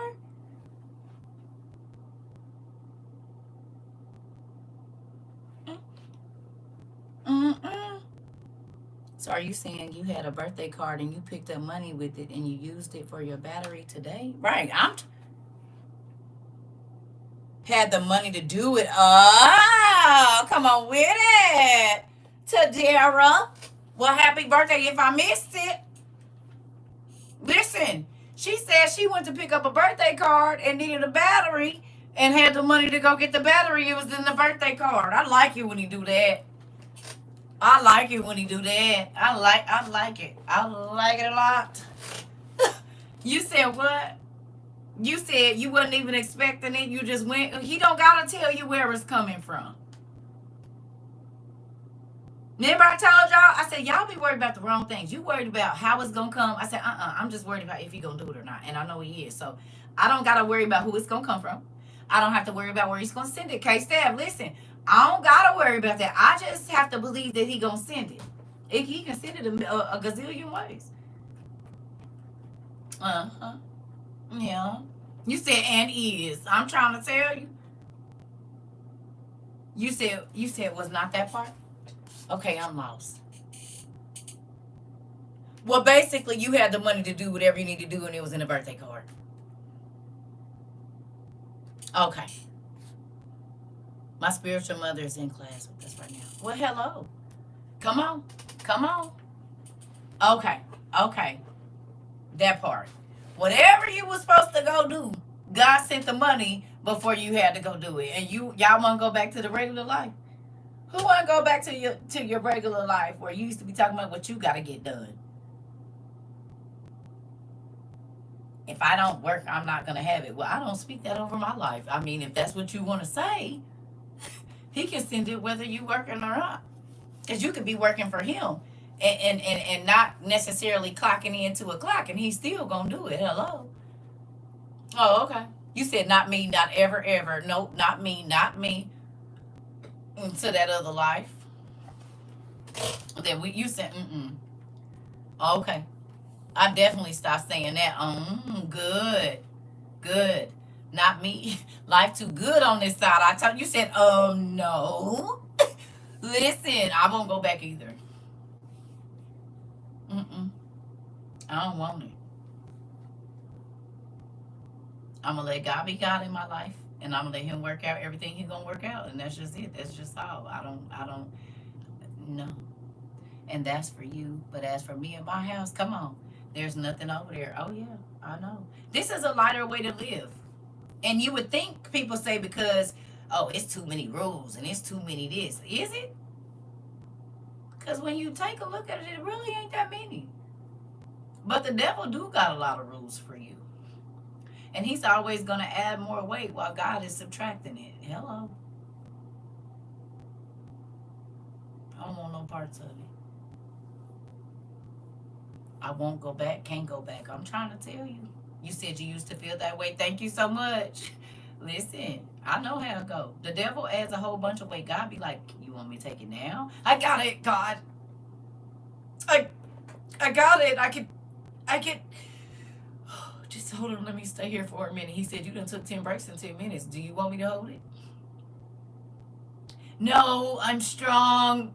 I can do it by myself. I can hold it. If you could just hold a corner. He's like, no, I'm not going to touch it until you want me to take all of it. I'm not a corner kind of guy. And you'd be like, okay, I'll just hold it all. I'm just a little tired. He said, do you want me to take it now? You've been holding it for 20 years. I've been asking you every day, let me have it. What you gonna do? You gonna give it up? They didn't treat you right. Why are you mistreating everybody else?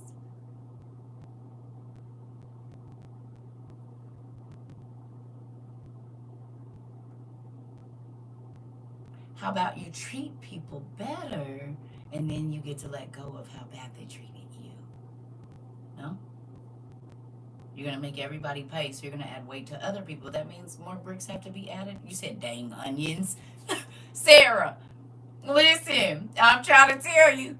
And some people get mad at you for not taking it up when you won't even let it go. Listen, I'm just saying. Testimonies of God always make me cry from joy. We're so lucky to have his love and grace. I'm trying to tell you. That's why I can't go back to the rest of it. I cannot go back. I don't want to carry the weight of it. I don't want to be God in my life. Because that means I got to figure out everything. I got to know where everything. I don't want to. Listen. I can't, right? This is a different way to live. And I choose this one. It's not understood by the masses. That don't have nothing to do with me. You know what I'm saying? I just want what God wants. You said, okay, I'd rather lean in on his understanding. This part, I'm trying to tell you. And evidently, Tobit found something out, didn't he? Tobit figured out that if I just follow God's laws, I'm always going to have abundance. And not just for me, but for everybody around me. It said they didn't love you right. Why don't you let somebody else? You said me, because I'm scared if I love them back, they'll either leave me or lie, and I don't like vulnerability. Uh-oh.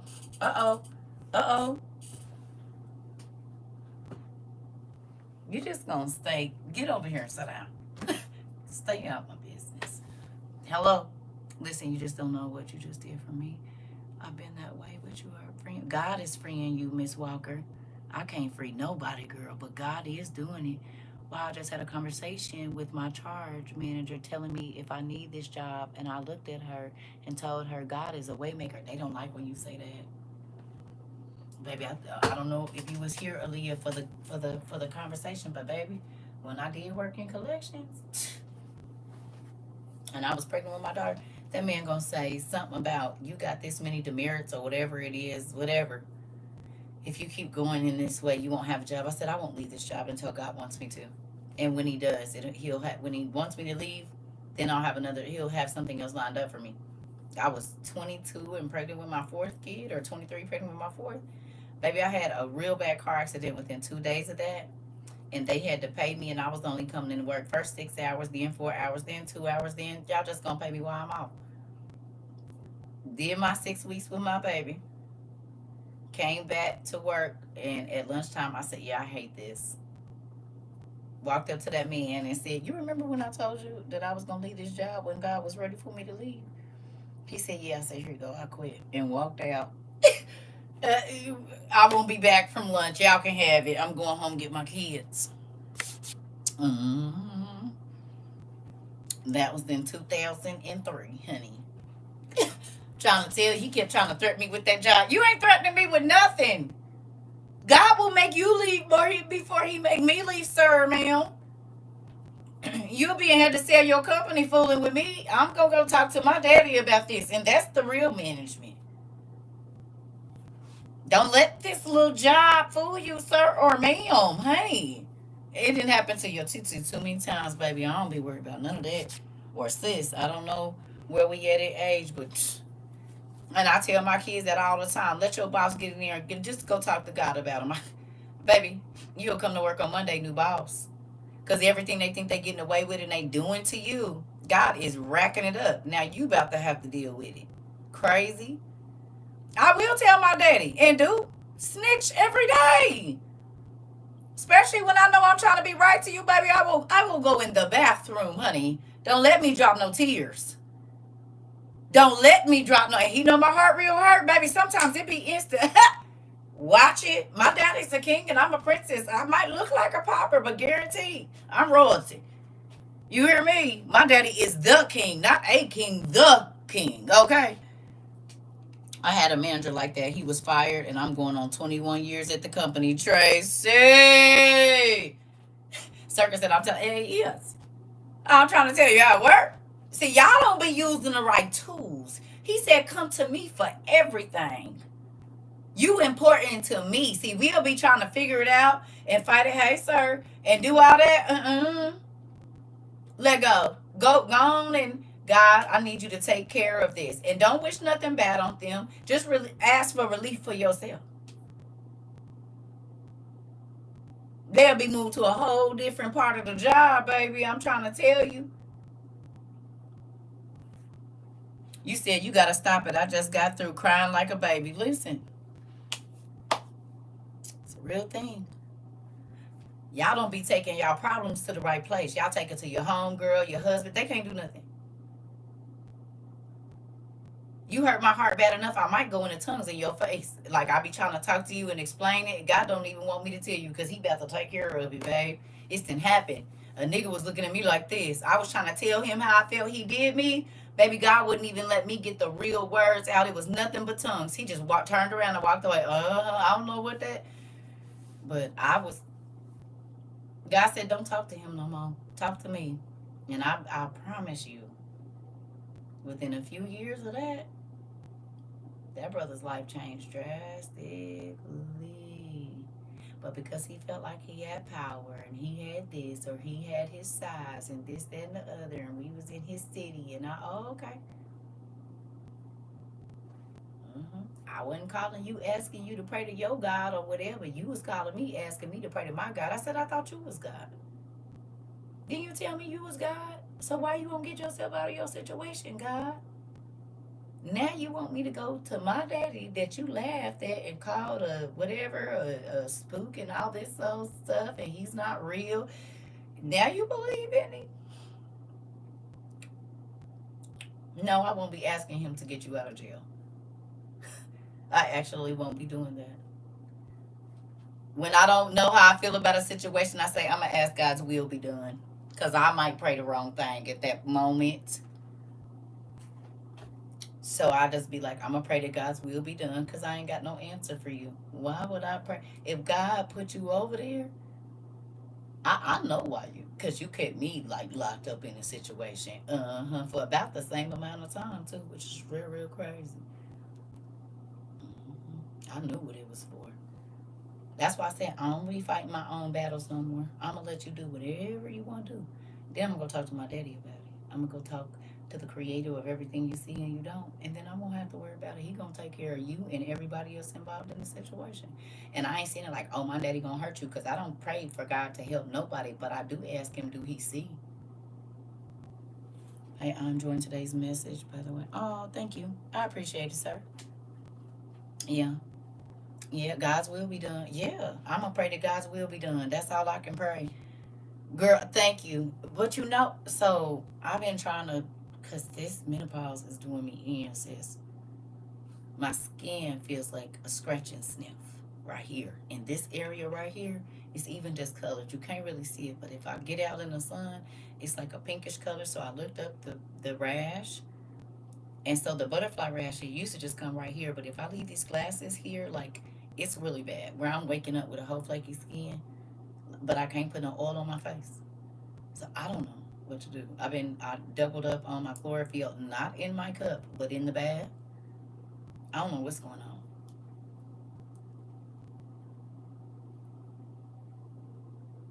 I believe I'm in full. Yeah. And then I think with the stress of what's going on with my kids, I'm sure I went into a slight lupus crisis just a little bit. Because that's another time when my skin and my joints are like very, very aching. Y'all know the stressful things y'all nieces and nephews been going through. And it could be the water. It very well could be the water. But that's why I'm, yeah, because it is like I wake up and I have a whole alligator face.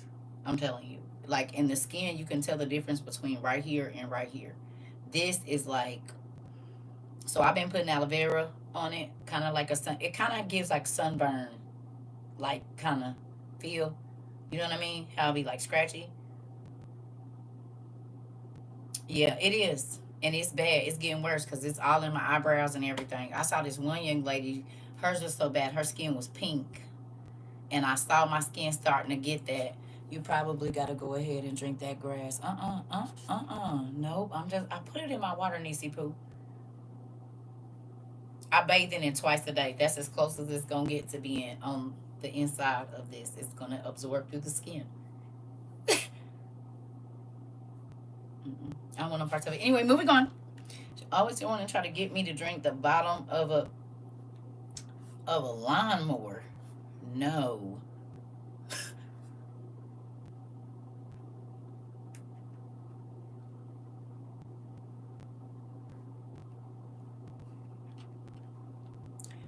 And the Lord said, no, no. I'm just playing. We're gonna move on back to what we was reading earlier. So back to the Apocrypha. Moving on, class. I won't be doing any of that. I don't know why they try to talking about drink some aloe. I grew some aloe vera. I ain't gonna drink it. And I grew a whole bunch of green stuff outside, but I'm still not gonna drink it. No. Y'all can try to drink beetroot. I might look into that. I might look into some beetroot. I'm not putting none of that chlorophyll in. No. Oh, I can't put it on my face. It be in my water.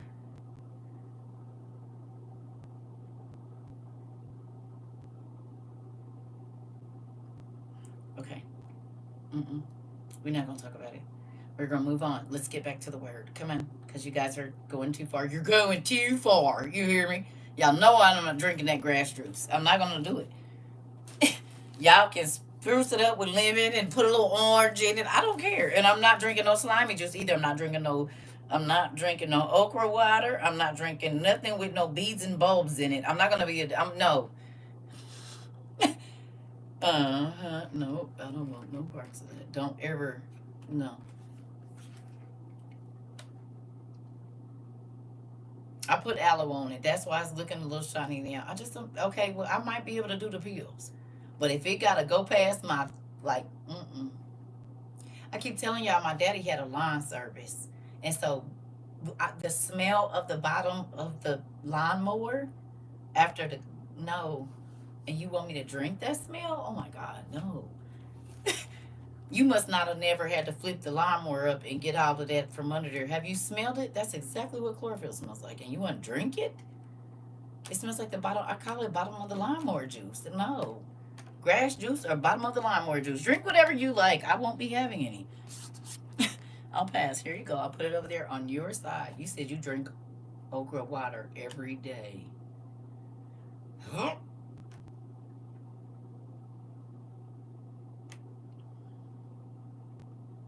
I'm not gonna put anything in it because I'm not drinking it. She gonna say put some pineapple in it. I'm not drinking it. I'll drink the pineapple juice. You can keep that other stuff. I don't want no parts of it. Moving on, because you guys are gonna keep telling me nasty stuff to eat and drink. I'm not gonna do it. I am not doing it. Come on. Ugh. She get the donkey of the day for that one. We do not do slime. Oh, look. No. Nope. I just start taking turmeric capsules and they help with your fibromyalgia. Okay, good. But not no slimy stuff. I'm not drinking that. Okay, let's go. Here we go. So now that we know he gave to the priest. Oh, ooh. And we were carried away to Nineveh. All my brethren and those that were of my kindred did eat of the bread of the Gentiles, but I kept myself from eating because I remembered God with all my heart, and the Most High gave me grace and favor before Shalom and Seer, because they use different names, but we know this is Shalom and Seer. Okay, so that I was his purveyor, and I went to Media. Did y'all think media just came about? Well, I know y'all didn't, but anybody else thought that they just social media or media like the TV, y'all thought that was just something that these people in our New Ages came up with? Or did you know it was a place called Media in ancient Mesopotamia? I think I need some more coffee. Mm-hmm. I do. Huh? How many of you thought that media was just something, TV, radio? Media. Yeah, well, I know you knew it was there. Okay. And hey, isn't that crazy? Hey, Troy, you did. Okay. So media is not a new word at all. You said I have to remind myself often there's nothing new under the sun. I thought that before you came to WOIU, and then you learned there was a place called media. And media is the thing that it moves our world, does it not? You didn't know that, Miss Coulter? Look at. So you don't think it would be interesting to go back and study why they use the word media for everything for us now? Social media, TV and radio is media, right? Broadcasting and the podcast, that's considered media, is it not? Why is that word so widely used in our day if it was just the name of an old city back then? Could that have been one media center? And it's in Iran. Okay, here we go. And where they trying to get into? Oh.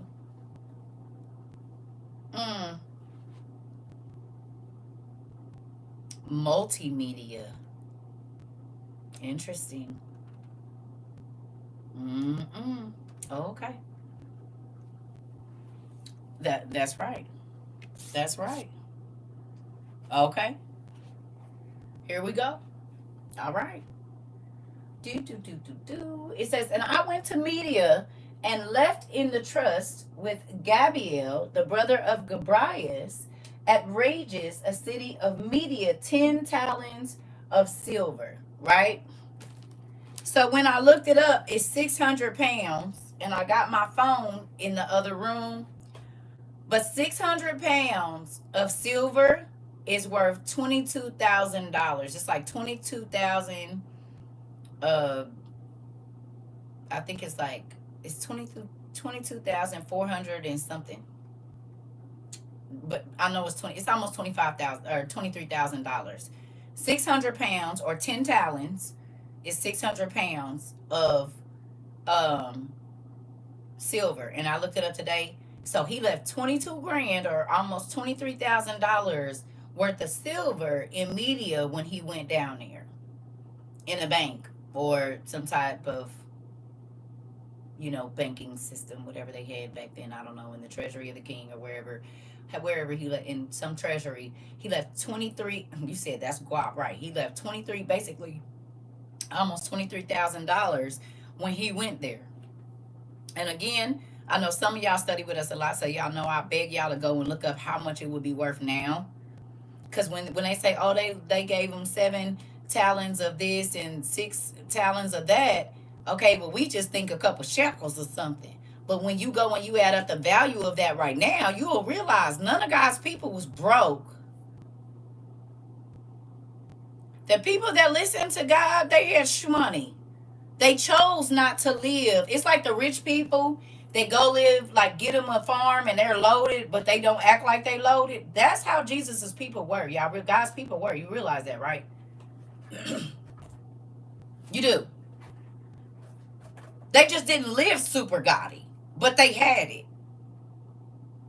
And when you go and you read the Bible and you see it took, 300 shekels of this and, 200 shekels of that or whatever else it was, and this many sheep, well, did you go look up how much a sheep cost? A good sheep, not a regular one, just a real good sheep, like a good. Did you go and look it up? Did you? Even Jacob, when he left Laban, most people don't go look up how much he left with. He left rich. You hear me? He left rich. You said, what's $2.4 million? It's 600 pounds, is what the NAB said earlier, whatever, the Good News Translation. Okay, I got a different number. It said 22,000 because it's 600 pounds. So, roughly, I guess it depends on if it's good silver or lower kind. I don't know. But what I got was 2,200. I mean, 22,000. Okay, you see 10. Okay. I don't know. The number I got, I mean, it could be different, but the number I screenshotted today was 22. It was like 22.4 or something like that. So, ain't no telling. Right? But whatever it is, it wasn't a little amount of money. Okay? So when we read that and we go and we say, oh, 600 shekels or 5 shekels or this or that, right? You say in today's money it's worth 1.4 million. Okay. We know it was a lot. Okay. All I'm saying is when I read it earlier, it said like 600. I looked it up. I don't know. So maybe we looking at a different thing. But it wasn't a little bit of money that he dropped off there. Right? Is all I'm saying. When he left a lot of money there. And a lot of times when people read the word and they're looking at how much it would be, it's like, oh, that wasn't nothing. But when you really break down what it is that God had these people exchanging, the business exchanges, it wasn't a little bit of money. It was never a little bit of money. Or either the livestock, okay? The livestock was worth a lot. Whether it be the dogs, the sheeps, the cattle, whatever it is, it was a lot of money. How many of you, other than the main people that they told us was rich, when you read about people in the Bible, you kind of felt like they was nomads and really didn't have much? How many of you think Jesus was poor? Not my people, but if you knew here. How many of y'all thought Jesus was poor? Or he kind of lived a lowly life and like really didn't have nothing? Because he did.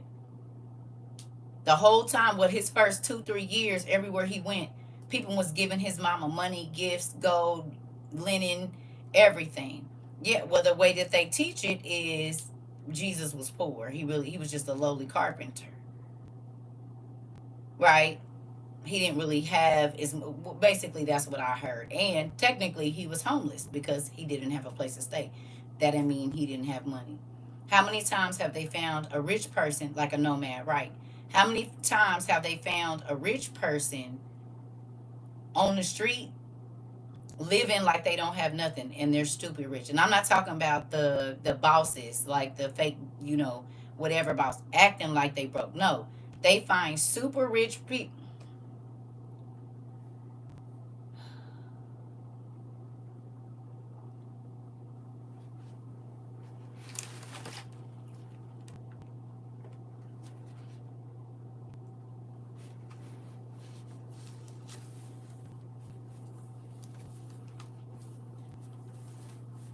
Mm-hmm.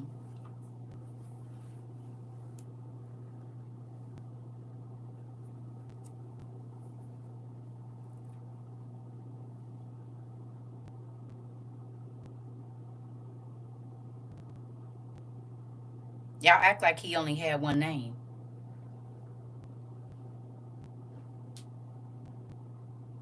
Okay, no, you interrupted. He didn't just have one name. He didn't. He has names that you don't even know he has. Hello.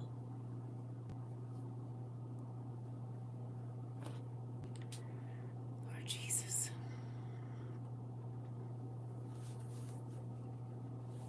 Okay, so quit trying to correct me while I'm teaching. If you don't want to hear Jesus, don't listen. I'm going to use the name I want to use over here and you use yours, but you'll not ever be able to try to come in here and correct me while I'm teaching. How about you go teach what you know? Date, baby, 1987.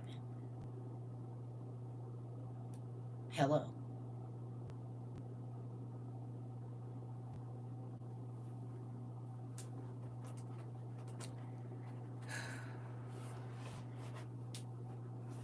Listen, goodness gracious. When my mom worked for an airline, she met the owner of another airline. He wore a plain shirt and an old pair of New Balances and some Levi jeans, and he was a billionaire. Let's be. You know what blows me about that? And we have one in every class. Instead of going and teaching what they know, okay, because a whole bunch of people like to talk over people's heads so that they can't understand to make them. I'm breaking it down to the simplest, the one that people know. They can go look up all his other names. Do you understand? But in you doing all this and saying all this, and the people don't even be knowing what y'all talking about. But guess what? They getting an understanding over here. God will elevate them to another name when He want to give them one. But what we gonna use is a name that they have been taught. Do you understand? If that bothers you, then you need to exit yourself out of my class. Cause I'm say Jesus every time. You don't like it, I don't care. Cause it's crazy that people be using all these names and yet they don't have none of His power. Hello.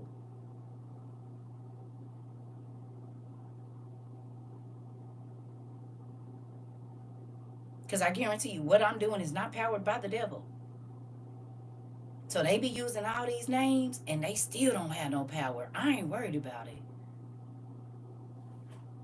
What your Holy Ghost do though? Tell me that. How that's moving around, y'all. Oh, this name, that name. But you running people away from God instead of reeling them into Him. That's your job as a fisherman, honey. And God used parables so people could understand. Hello, because what good is you speaking another language to a person that don't understand it, baby? It's useless.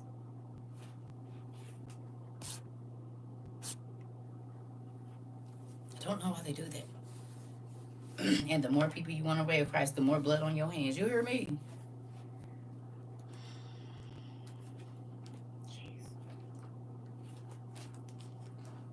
I'm a fisherman for real, and I know how to use all kinds of bait because all fish don't take the same kind.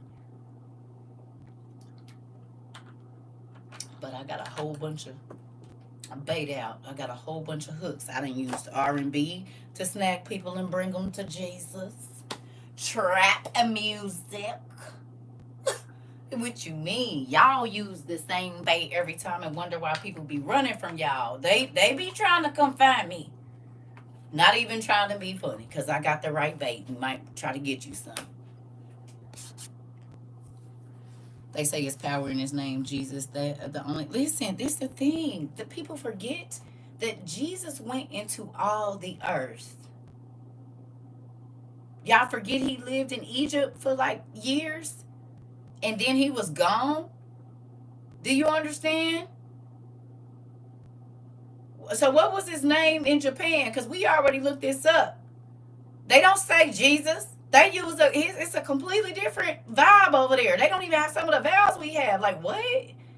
That makes no sense when it said if you believe that the Creator's Son, the Christ, whatever name He go by. You said even Moses was a different name in Ethiopia and Egypt. Come on, they be so focused on that the spirit just go right over. God know what you saying. You said Allah, Emmanuel, Jesus. Oh, okay. And we looked it up. What His name is in Korea. Or it was another was a South, it was one of the other Asian cultures. You said the alphabet isn't the same for everyone. Exactly. So why people think, because he had a name in ancient Sumerian and all of that. He had a name in ancient Assyria as well, because it was foretold by Adam, who was the father of all, and then he told his son Seth, and then they said, so what about all of those languages? Out of the 63 children, the 30 families that started everything that we see, what did they call them? We know the J is new. Hello. Before the Hebrew dialects came in, there was other languages before that, but Jesus was already foretold, the Christ. So what did they call him then? Oh,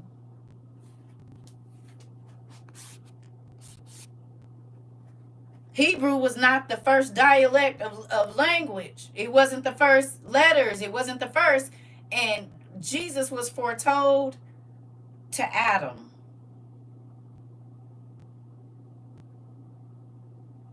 And passed down. Just like my real name is not CERCA, but you can't tell people it ain't.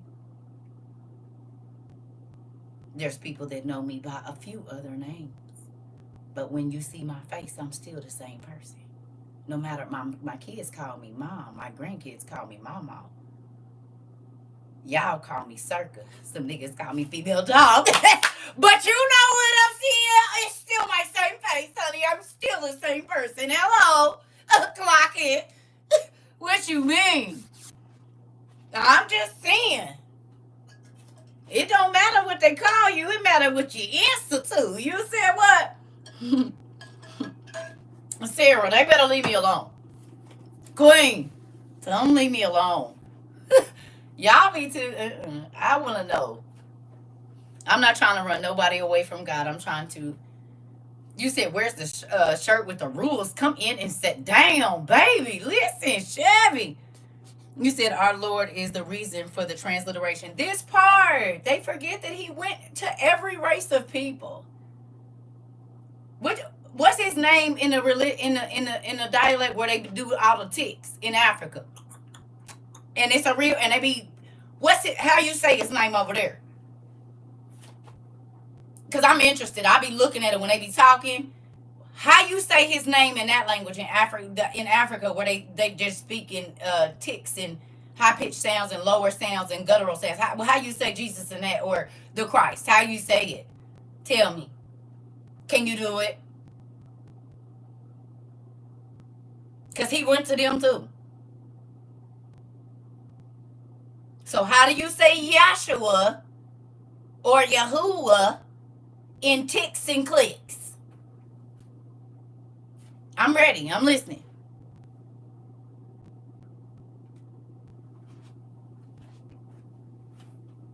Ain't even no letters. But I'm sure he came up with that language.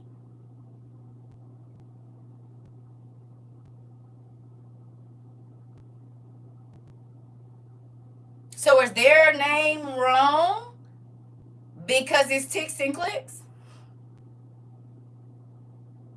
You said, now I'm interested. I need to know, because people don't study dialect. They don't study. Listen.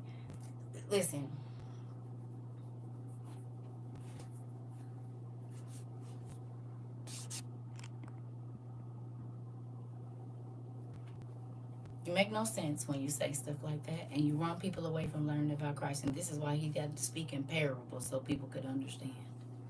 It's a real thing.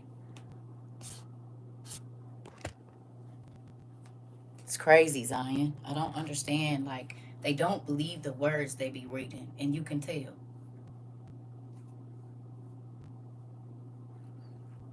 Do y'all not remember the day of Pentecost? What happened? Anybody remember the day of Pentecost? You think that Jesus' name was the same to all those people when they said, how was he speaking my native tongue? And I know he don't know it because he's a Jew. You don't think they was praising the name of God in whatever their language was at the day of Pentecost? Ain't that what happened?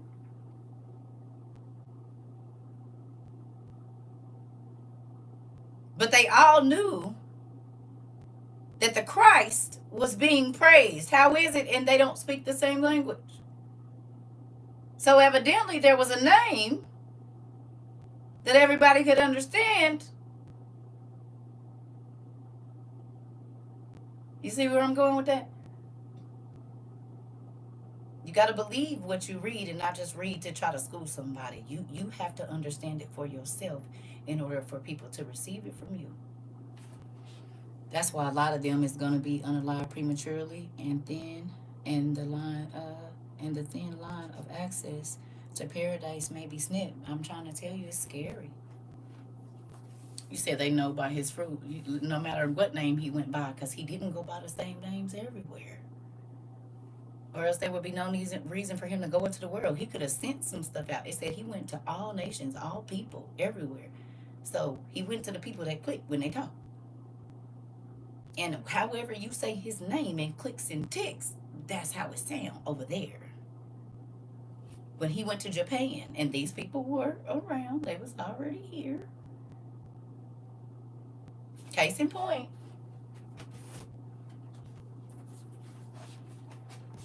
You said maybe they don't really speak in tongues because churches today is regurgitating what they hear out of the mouth of the pastor. Who said that? Oh, who said that? Hello? Right? So this is Adam and Eve, Neil. Some of y'all done seen this book, some of you haven't, but I'm about to bust it down for you so you can know. Look here.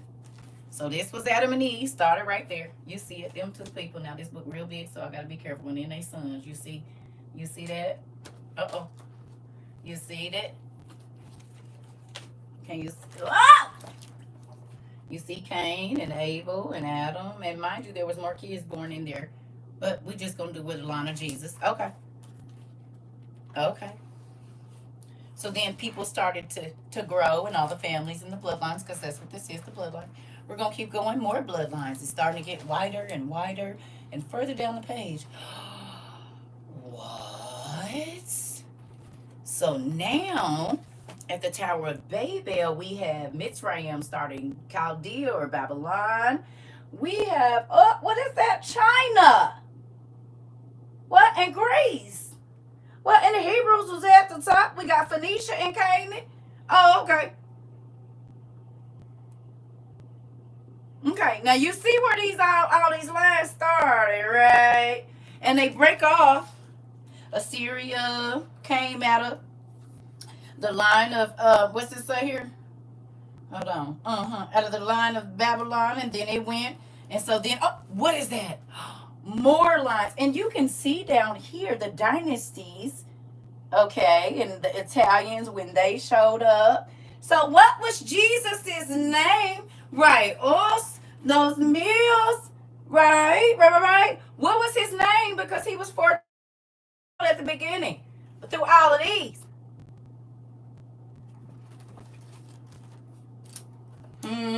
Because Jesus didn't come on the scene until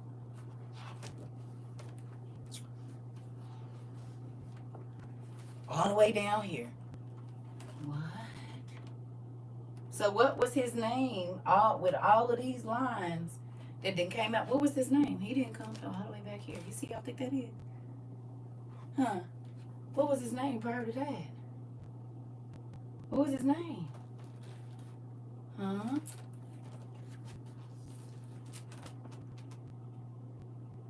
You see? Because he was foretold. Now there go Jacob. We just talked to in his son Napali, which is up there. Okay? Right there. Why don't we ask Jesus what Melchizedek? You said, hold on. Wait a minute. I like it when you do that. You said, why don't we ask Melchizedek what Jesus' name was? This part. This, Nisi Poo. You hear me? Okay, so what? You see what I'm saying? You gotta. You mean they were speaking Hebrew all the way back here? Because what's his name? Heber wasn't even born yet. So there was no Hebrew right here. Don't believe me? Just watch. Let's look. Let's see. Let's just look right here at, where's our book, family? Oh, there it is.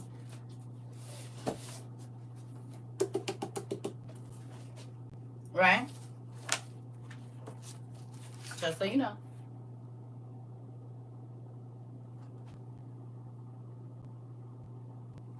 Here we go.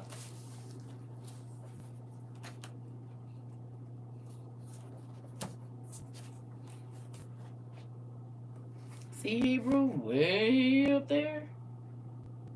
You see what came before it though? So what was his name in Phoenician?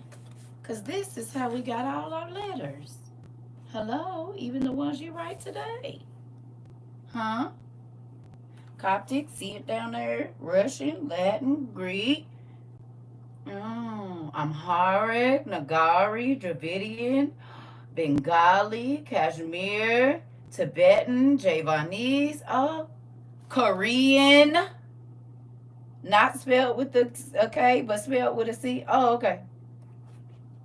You see it?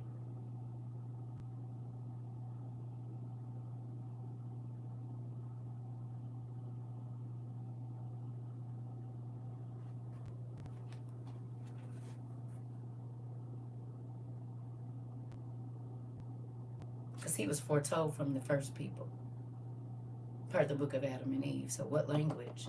What does his name sound like in that language? It wasn't Yeshua. Wasn't that? Because that dialect hadn't even been created yet. But the word about him was. Right. Right.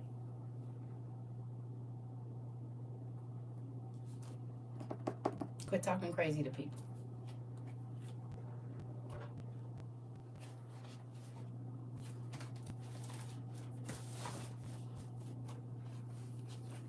You said they have run upon the hammer. It's hammer time.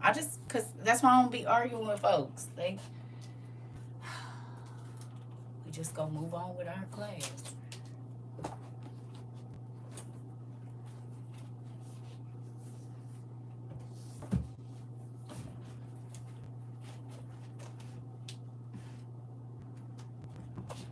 Thank you, Jasmine. You said, Danny, I just shook my reading. Listen. It's crazy. You said that big book of boo-boos. Listen, I'm just saying. And I'm not trying. You said, I wonder if this internet linguist can tell me what his name was in Enochian. He would have been foretold there too. Exactly. And this is why y'all see y'all teacher don't argue with these folks because, again, we know that Enoch, right, foretold of Jesus. The language that they all speak now wasn't here. So what was his name? And that's why I don't argue, because he's had several since. Just like you don't only have one name, but it's still you. You can go to Japan and they can call you something else. You can go to China and they can be speaking Mandarin and say a different name, but it's still you. Just doesn't look like your English name or whatever language you're used to, your Spanish name or whatever name you're used to using. Stop running people away from God and stop stopping people from calling on He hear they heart. Because it's, hate to say it, but it's a lot of people that have all of the legality of the legalistic rules of how you're supposed to conduct yourself, but they have none of His Spirit at all. Pharisees and Sadducees. I'll be right back. Pharisees and Sadducees, they know all His names, but when the Spirit comes, they gonna burst in the flames. Let me stop. Let me get. Hello. Let me quit messing with y'all. I'm just saying. I don't even know where that came from.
They call Jesus son of the morning, right?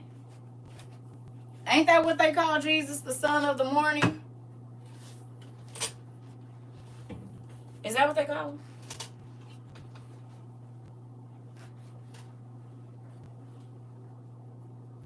Do they call him son of the morning?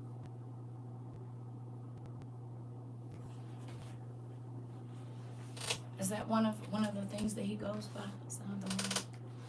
The morning star. Interesting. The morning star. Oh, excuse me, morning star. Okay. Interesting. The morning star.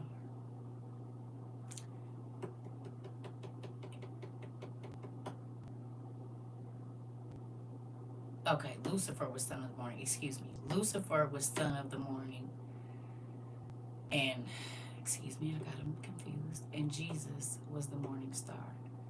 Again, Lucifer knew who Jesus was because Jesus was created before the angels. And everything, even what he's about to do here in a couple weeks, is about to mimic not God, but who?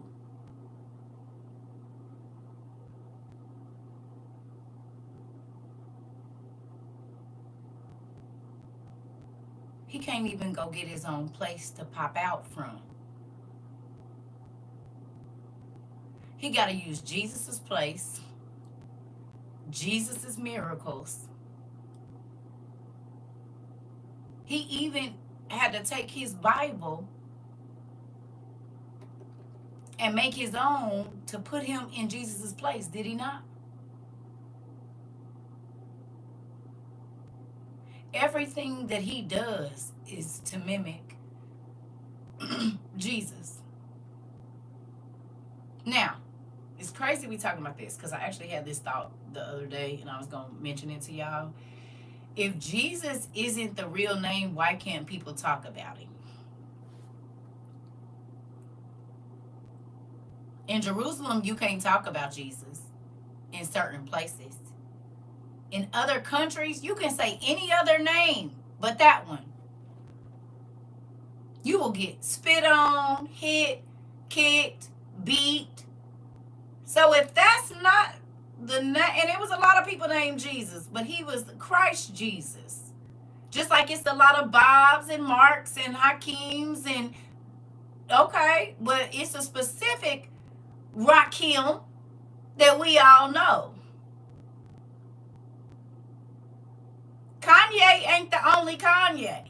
It's other Kanyes, and it was Kanye's before Kanye. But he's the most well-known Kanye.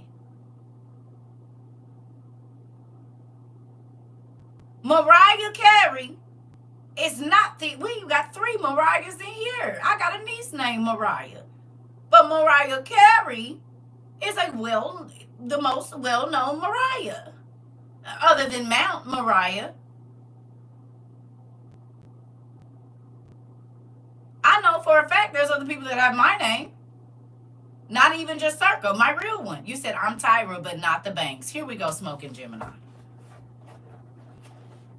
We got several queens in here.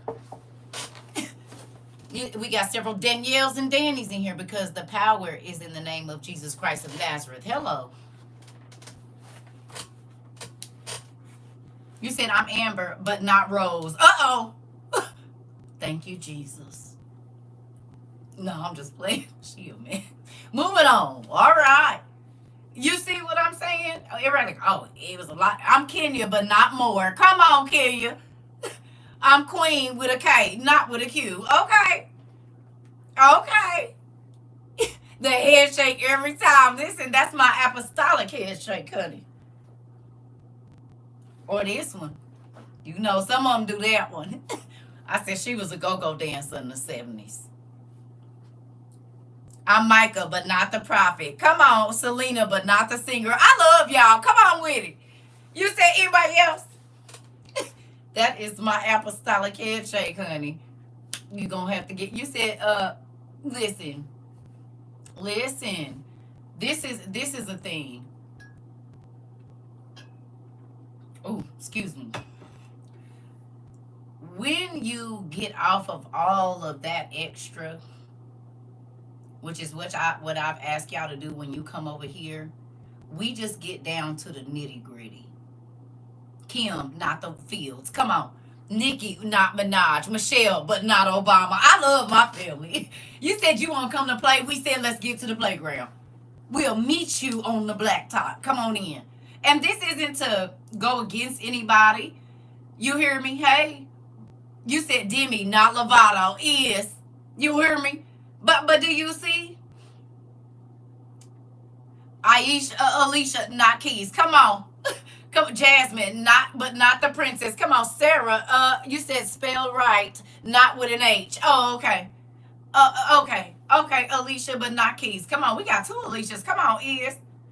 Look, we got two Alicias right there, and both of them said the same thing. Aaliyah, but not Aaliyah. Okay, here we go. Clock it. Taj, but not Mahal. This part. Come on. I love it. You see what I'm saying? So people get so caught up in so many, and this isn't to attack you if you used to Ariel, but not the mermaid. Come on. Is. We got some Jonathans, but not the one from the Bible or the wig dude. Either one, but his name is still Jonathan. Do you hear me? Is. I want y'all to understand. You said Nicole, but not Tosh. Come on, we got two Nicoles, not Tosh Nicole, but we got another Nicole. I'm Yvonne, but not that one. Okay. You see what I'm saying? What you want to know is that you understand his word, how to apply it, and how to distribute it correctly. Naisha, you said not many with my name. Not with the spelling, maybe. Not with the spelling. But you know, it's a few of them out here. That's all I'm going to say. Yeah. You said Tunisia, but not the country. Come on. Edith, but not Edith Bunker. Come on. Right. So with that, understand, God wants you to have an understanding of the word. He'll get you to all the legal stuff later.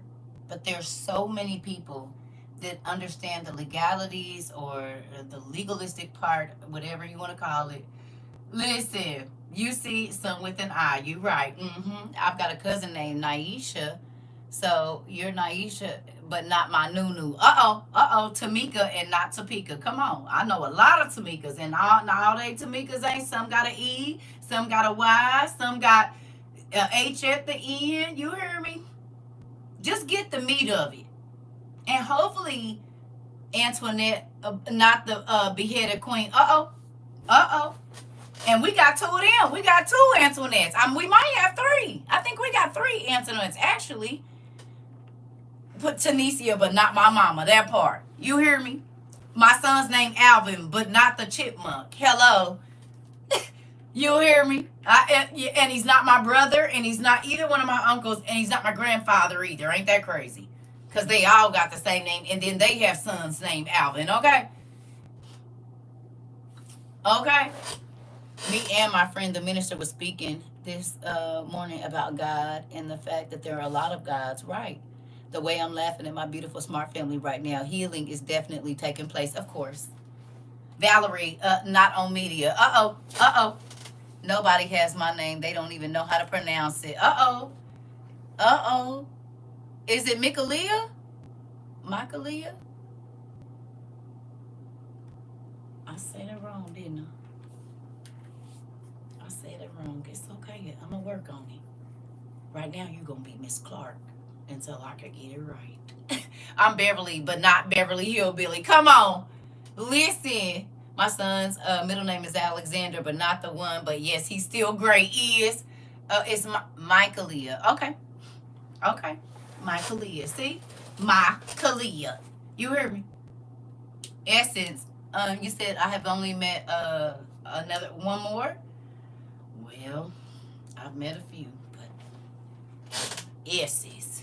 Listen, Brianna, but not the, well, I don't know any famous Breonnas. Breonna Taylor, she was made famous by a bad thing, but Breonna Taylor. I got a little cousin named Breonna. It's crazy. Deborah, but not the prophetess, or Deborah. Okay. Paula, but not Abdul. Listen, y'all so petty. I love it. Folks don't be wanting to mess with us over here. Cause we can't never take nothing serious when it comes to this. We be like, listen here, just come in and learn, please, and thank you. Cause we about the all these dope names. I'm trying to tell you, like, and this is the thing. Again, I could easily get on here and do church. It's not hard to do. Pretty much everywhere you go, it's all the same. You said Erica and Derica, me and my twin sister. Oh, I know a Erica and Terica, and they're twins. So it's Erica and Derica, and I know Erica and Terica. Mm-hmm. Yeah. Yeah, that's crazy. Kim, but not Tootie. Come on. This part. This. So when you understand that it's about knowing, understanding, and having the wisdom of how to apply what you have learned. You can do all the legal stuff when it comes to church, and we have seen that there's people that know how to do church really well, but baby, the Spirit of God is not nowhere in them. Look at the Catholics, and I'm not talking about the priest. You can see the devil coming out of them. They do church real good. They wear all the clothes and they say it in Latin all good, and they know all the prayers and all this. But whole time, the Spirit of God ain't nowhere around them. They worship idols. They worship demons. They worship... It's real. They worship statues when God tells us not to. God says don't pray to stone and wood. And they do. And then they say, oh, they're holy people. But how? When they pray. And then they even have Isis, Horus, and Set on the back of their stuff. Those were the Egyptian gods. Make it make sense. They carry the sundials, but they do church real good. Matter of fact, their church is bigger than everybody's.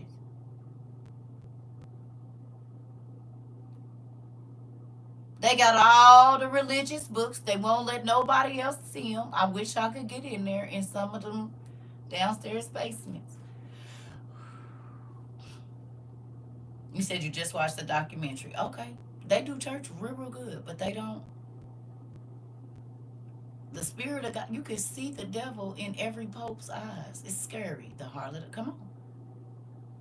It's scary. It's scary to look at. Have y'all seen them? I ain't seen one pope that they whole eyes ain't black. Like you can see another face sitting on top of their face. That's how they always like looking like my precious.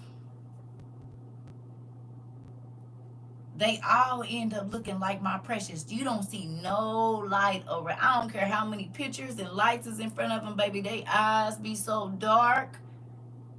I've always been scared of the popes. Every time they showed them waving it, I used to be like that's a monster as a kid. And as I got older, I started saying, they eyes is dark. If you go look at now, the new one, his eyes ain't that dark yet, but they is a little dark though. They like light dark. Okay? But go look at them once they've been the Pope 5 or 10 years, baby. You can see they look just like Kenneth Copeland. Moving on.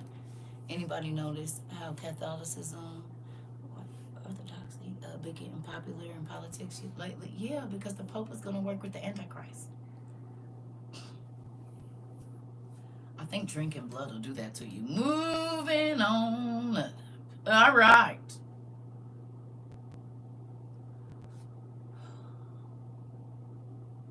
If you eat flesh, and it ages you pretty quickly. I always tell my mama as a kid, I felt like the Pope would eat me, literally. Oh, they do.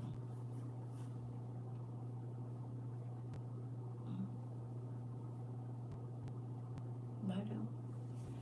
I was so confused with Yeshua. I forgot how to pray because I was trying Just say the right name. Come on, Kim. Get it out to he know what you need. And if he want to change your language, he will when you praying. Hello, that's what tongues is. They be worried about the wrong stuff. Because it's all these people keeping these festivals and all of this kind of crazy stuff, baby, but they don't even understand the word. And that's scary. But he said that they was going to keep all the festivals and this and that. And baby, their hearts was going to be so far away from them. So I be wondering if they even be understanding that they are the people that he talked about. He said they was going to be more concerned with the festivals and the names and the tribes and all of this, baby, but the spirit wasn't going to be nowhere there. He literally said this, and you see it every day. They don't care about. Ask them when Eve died.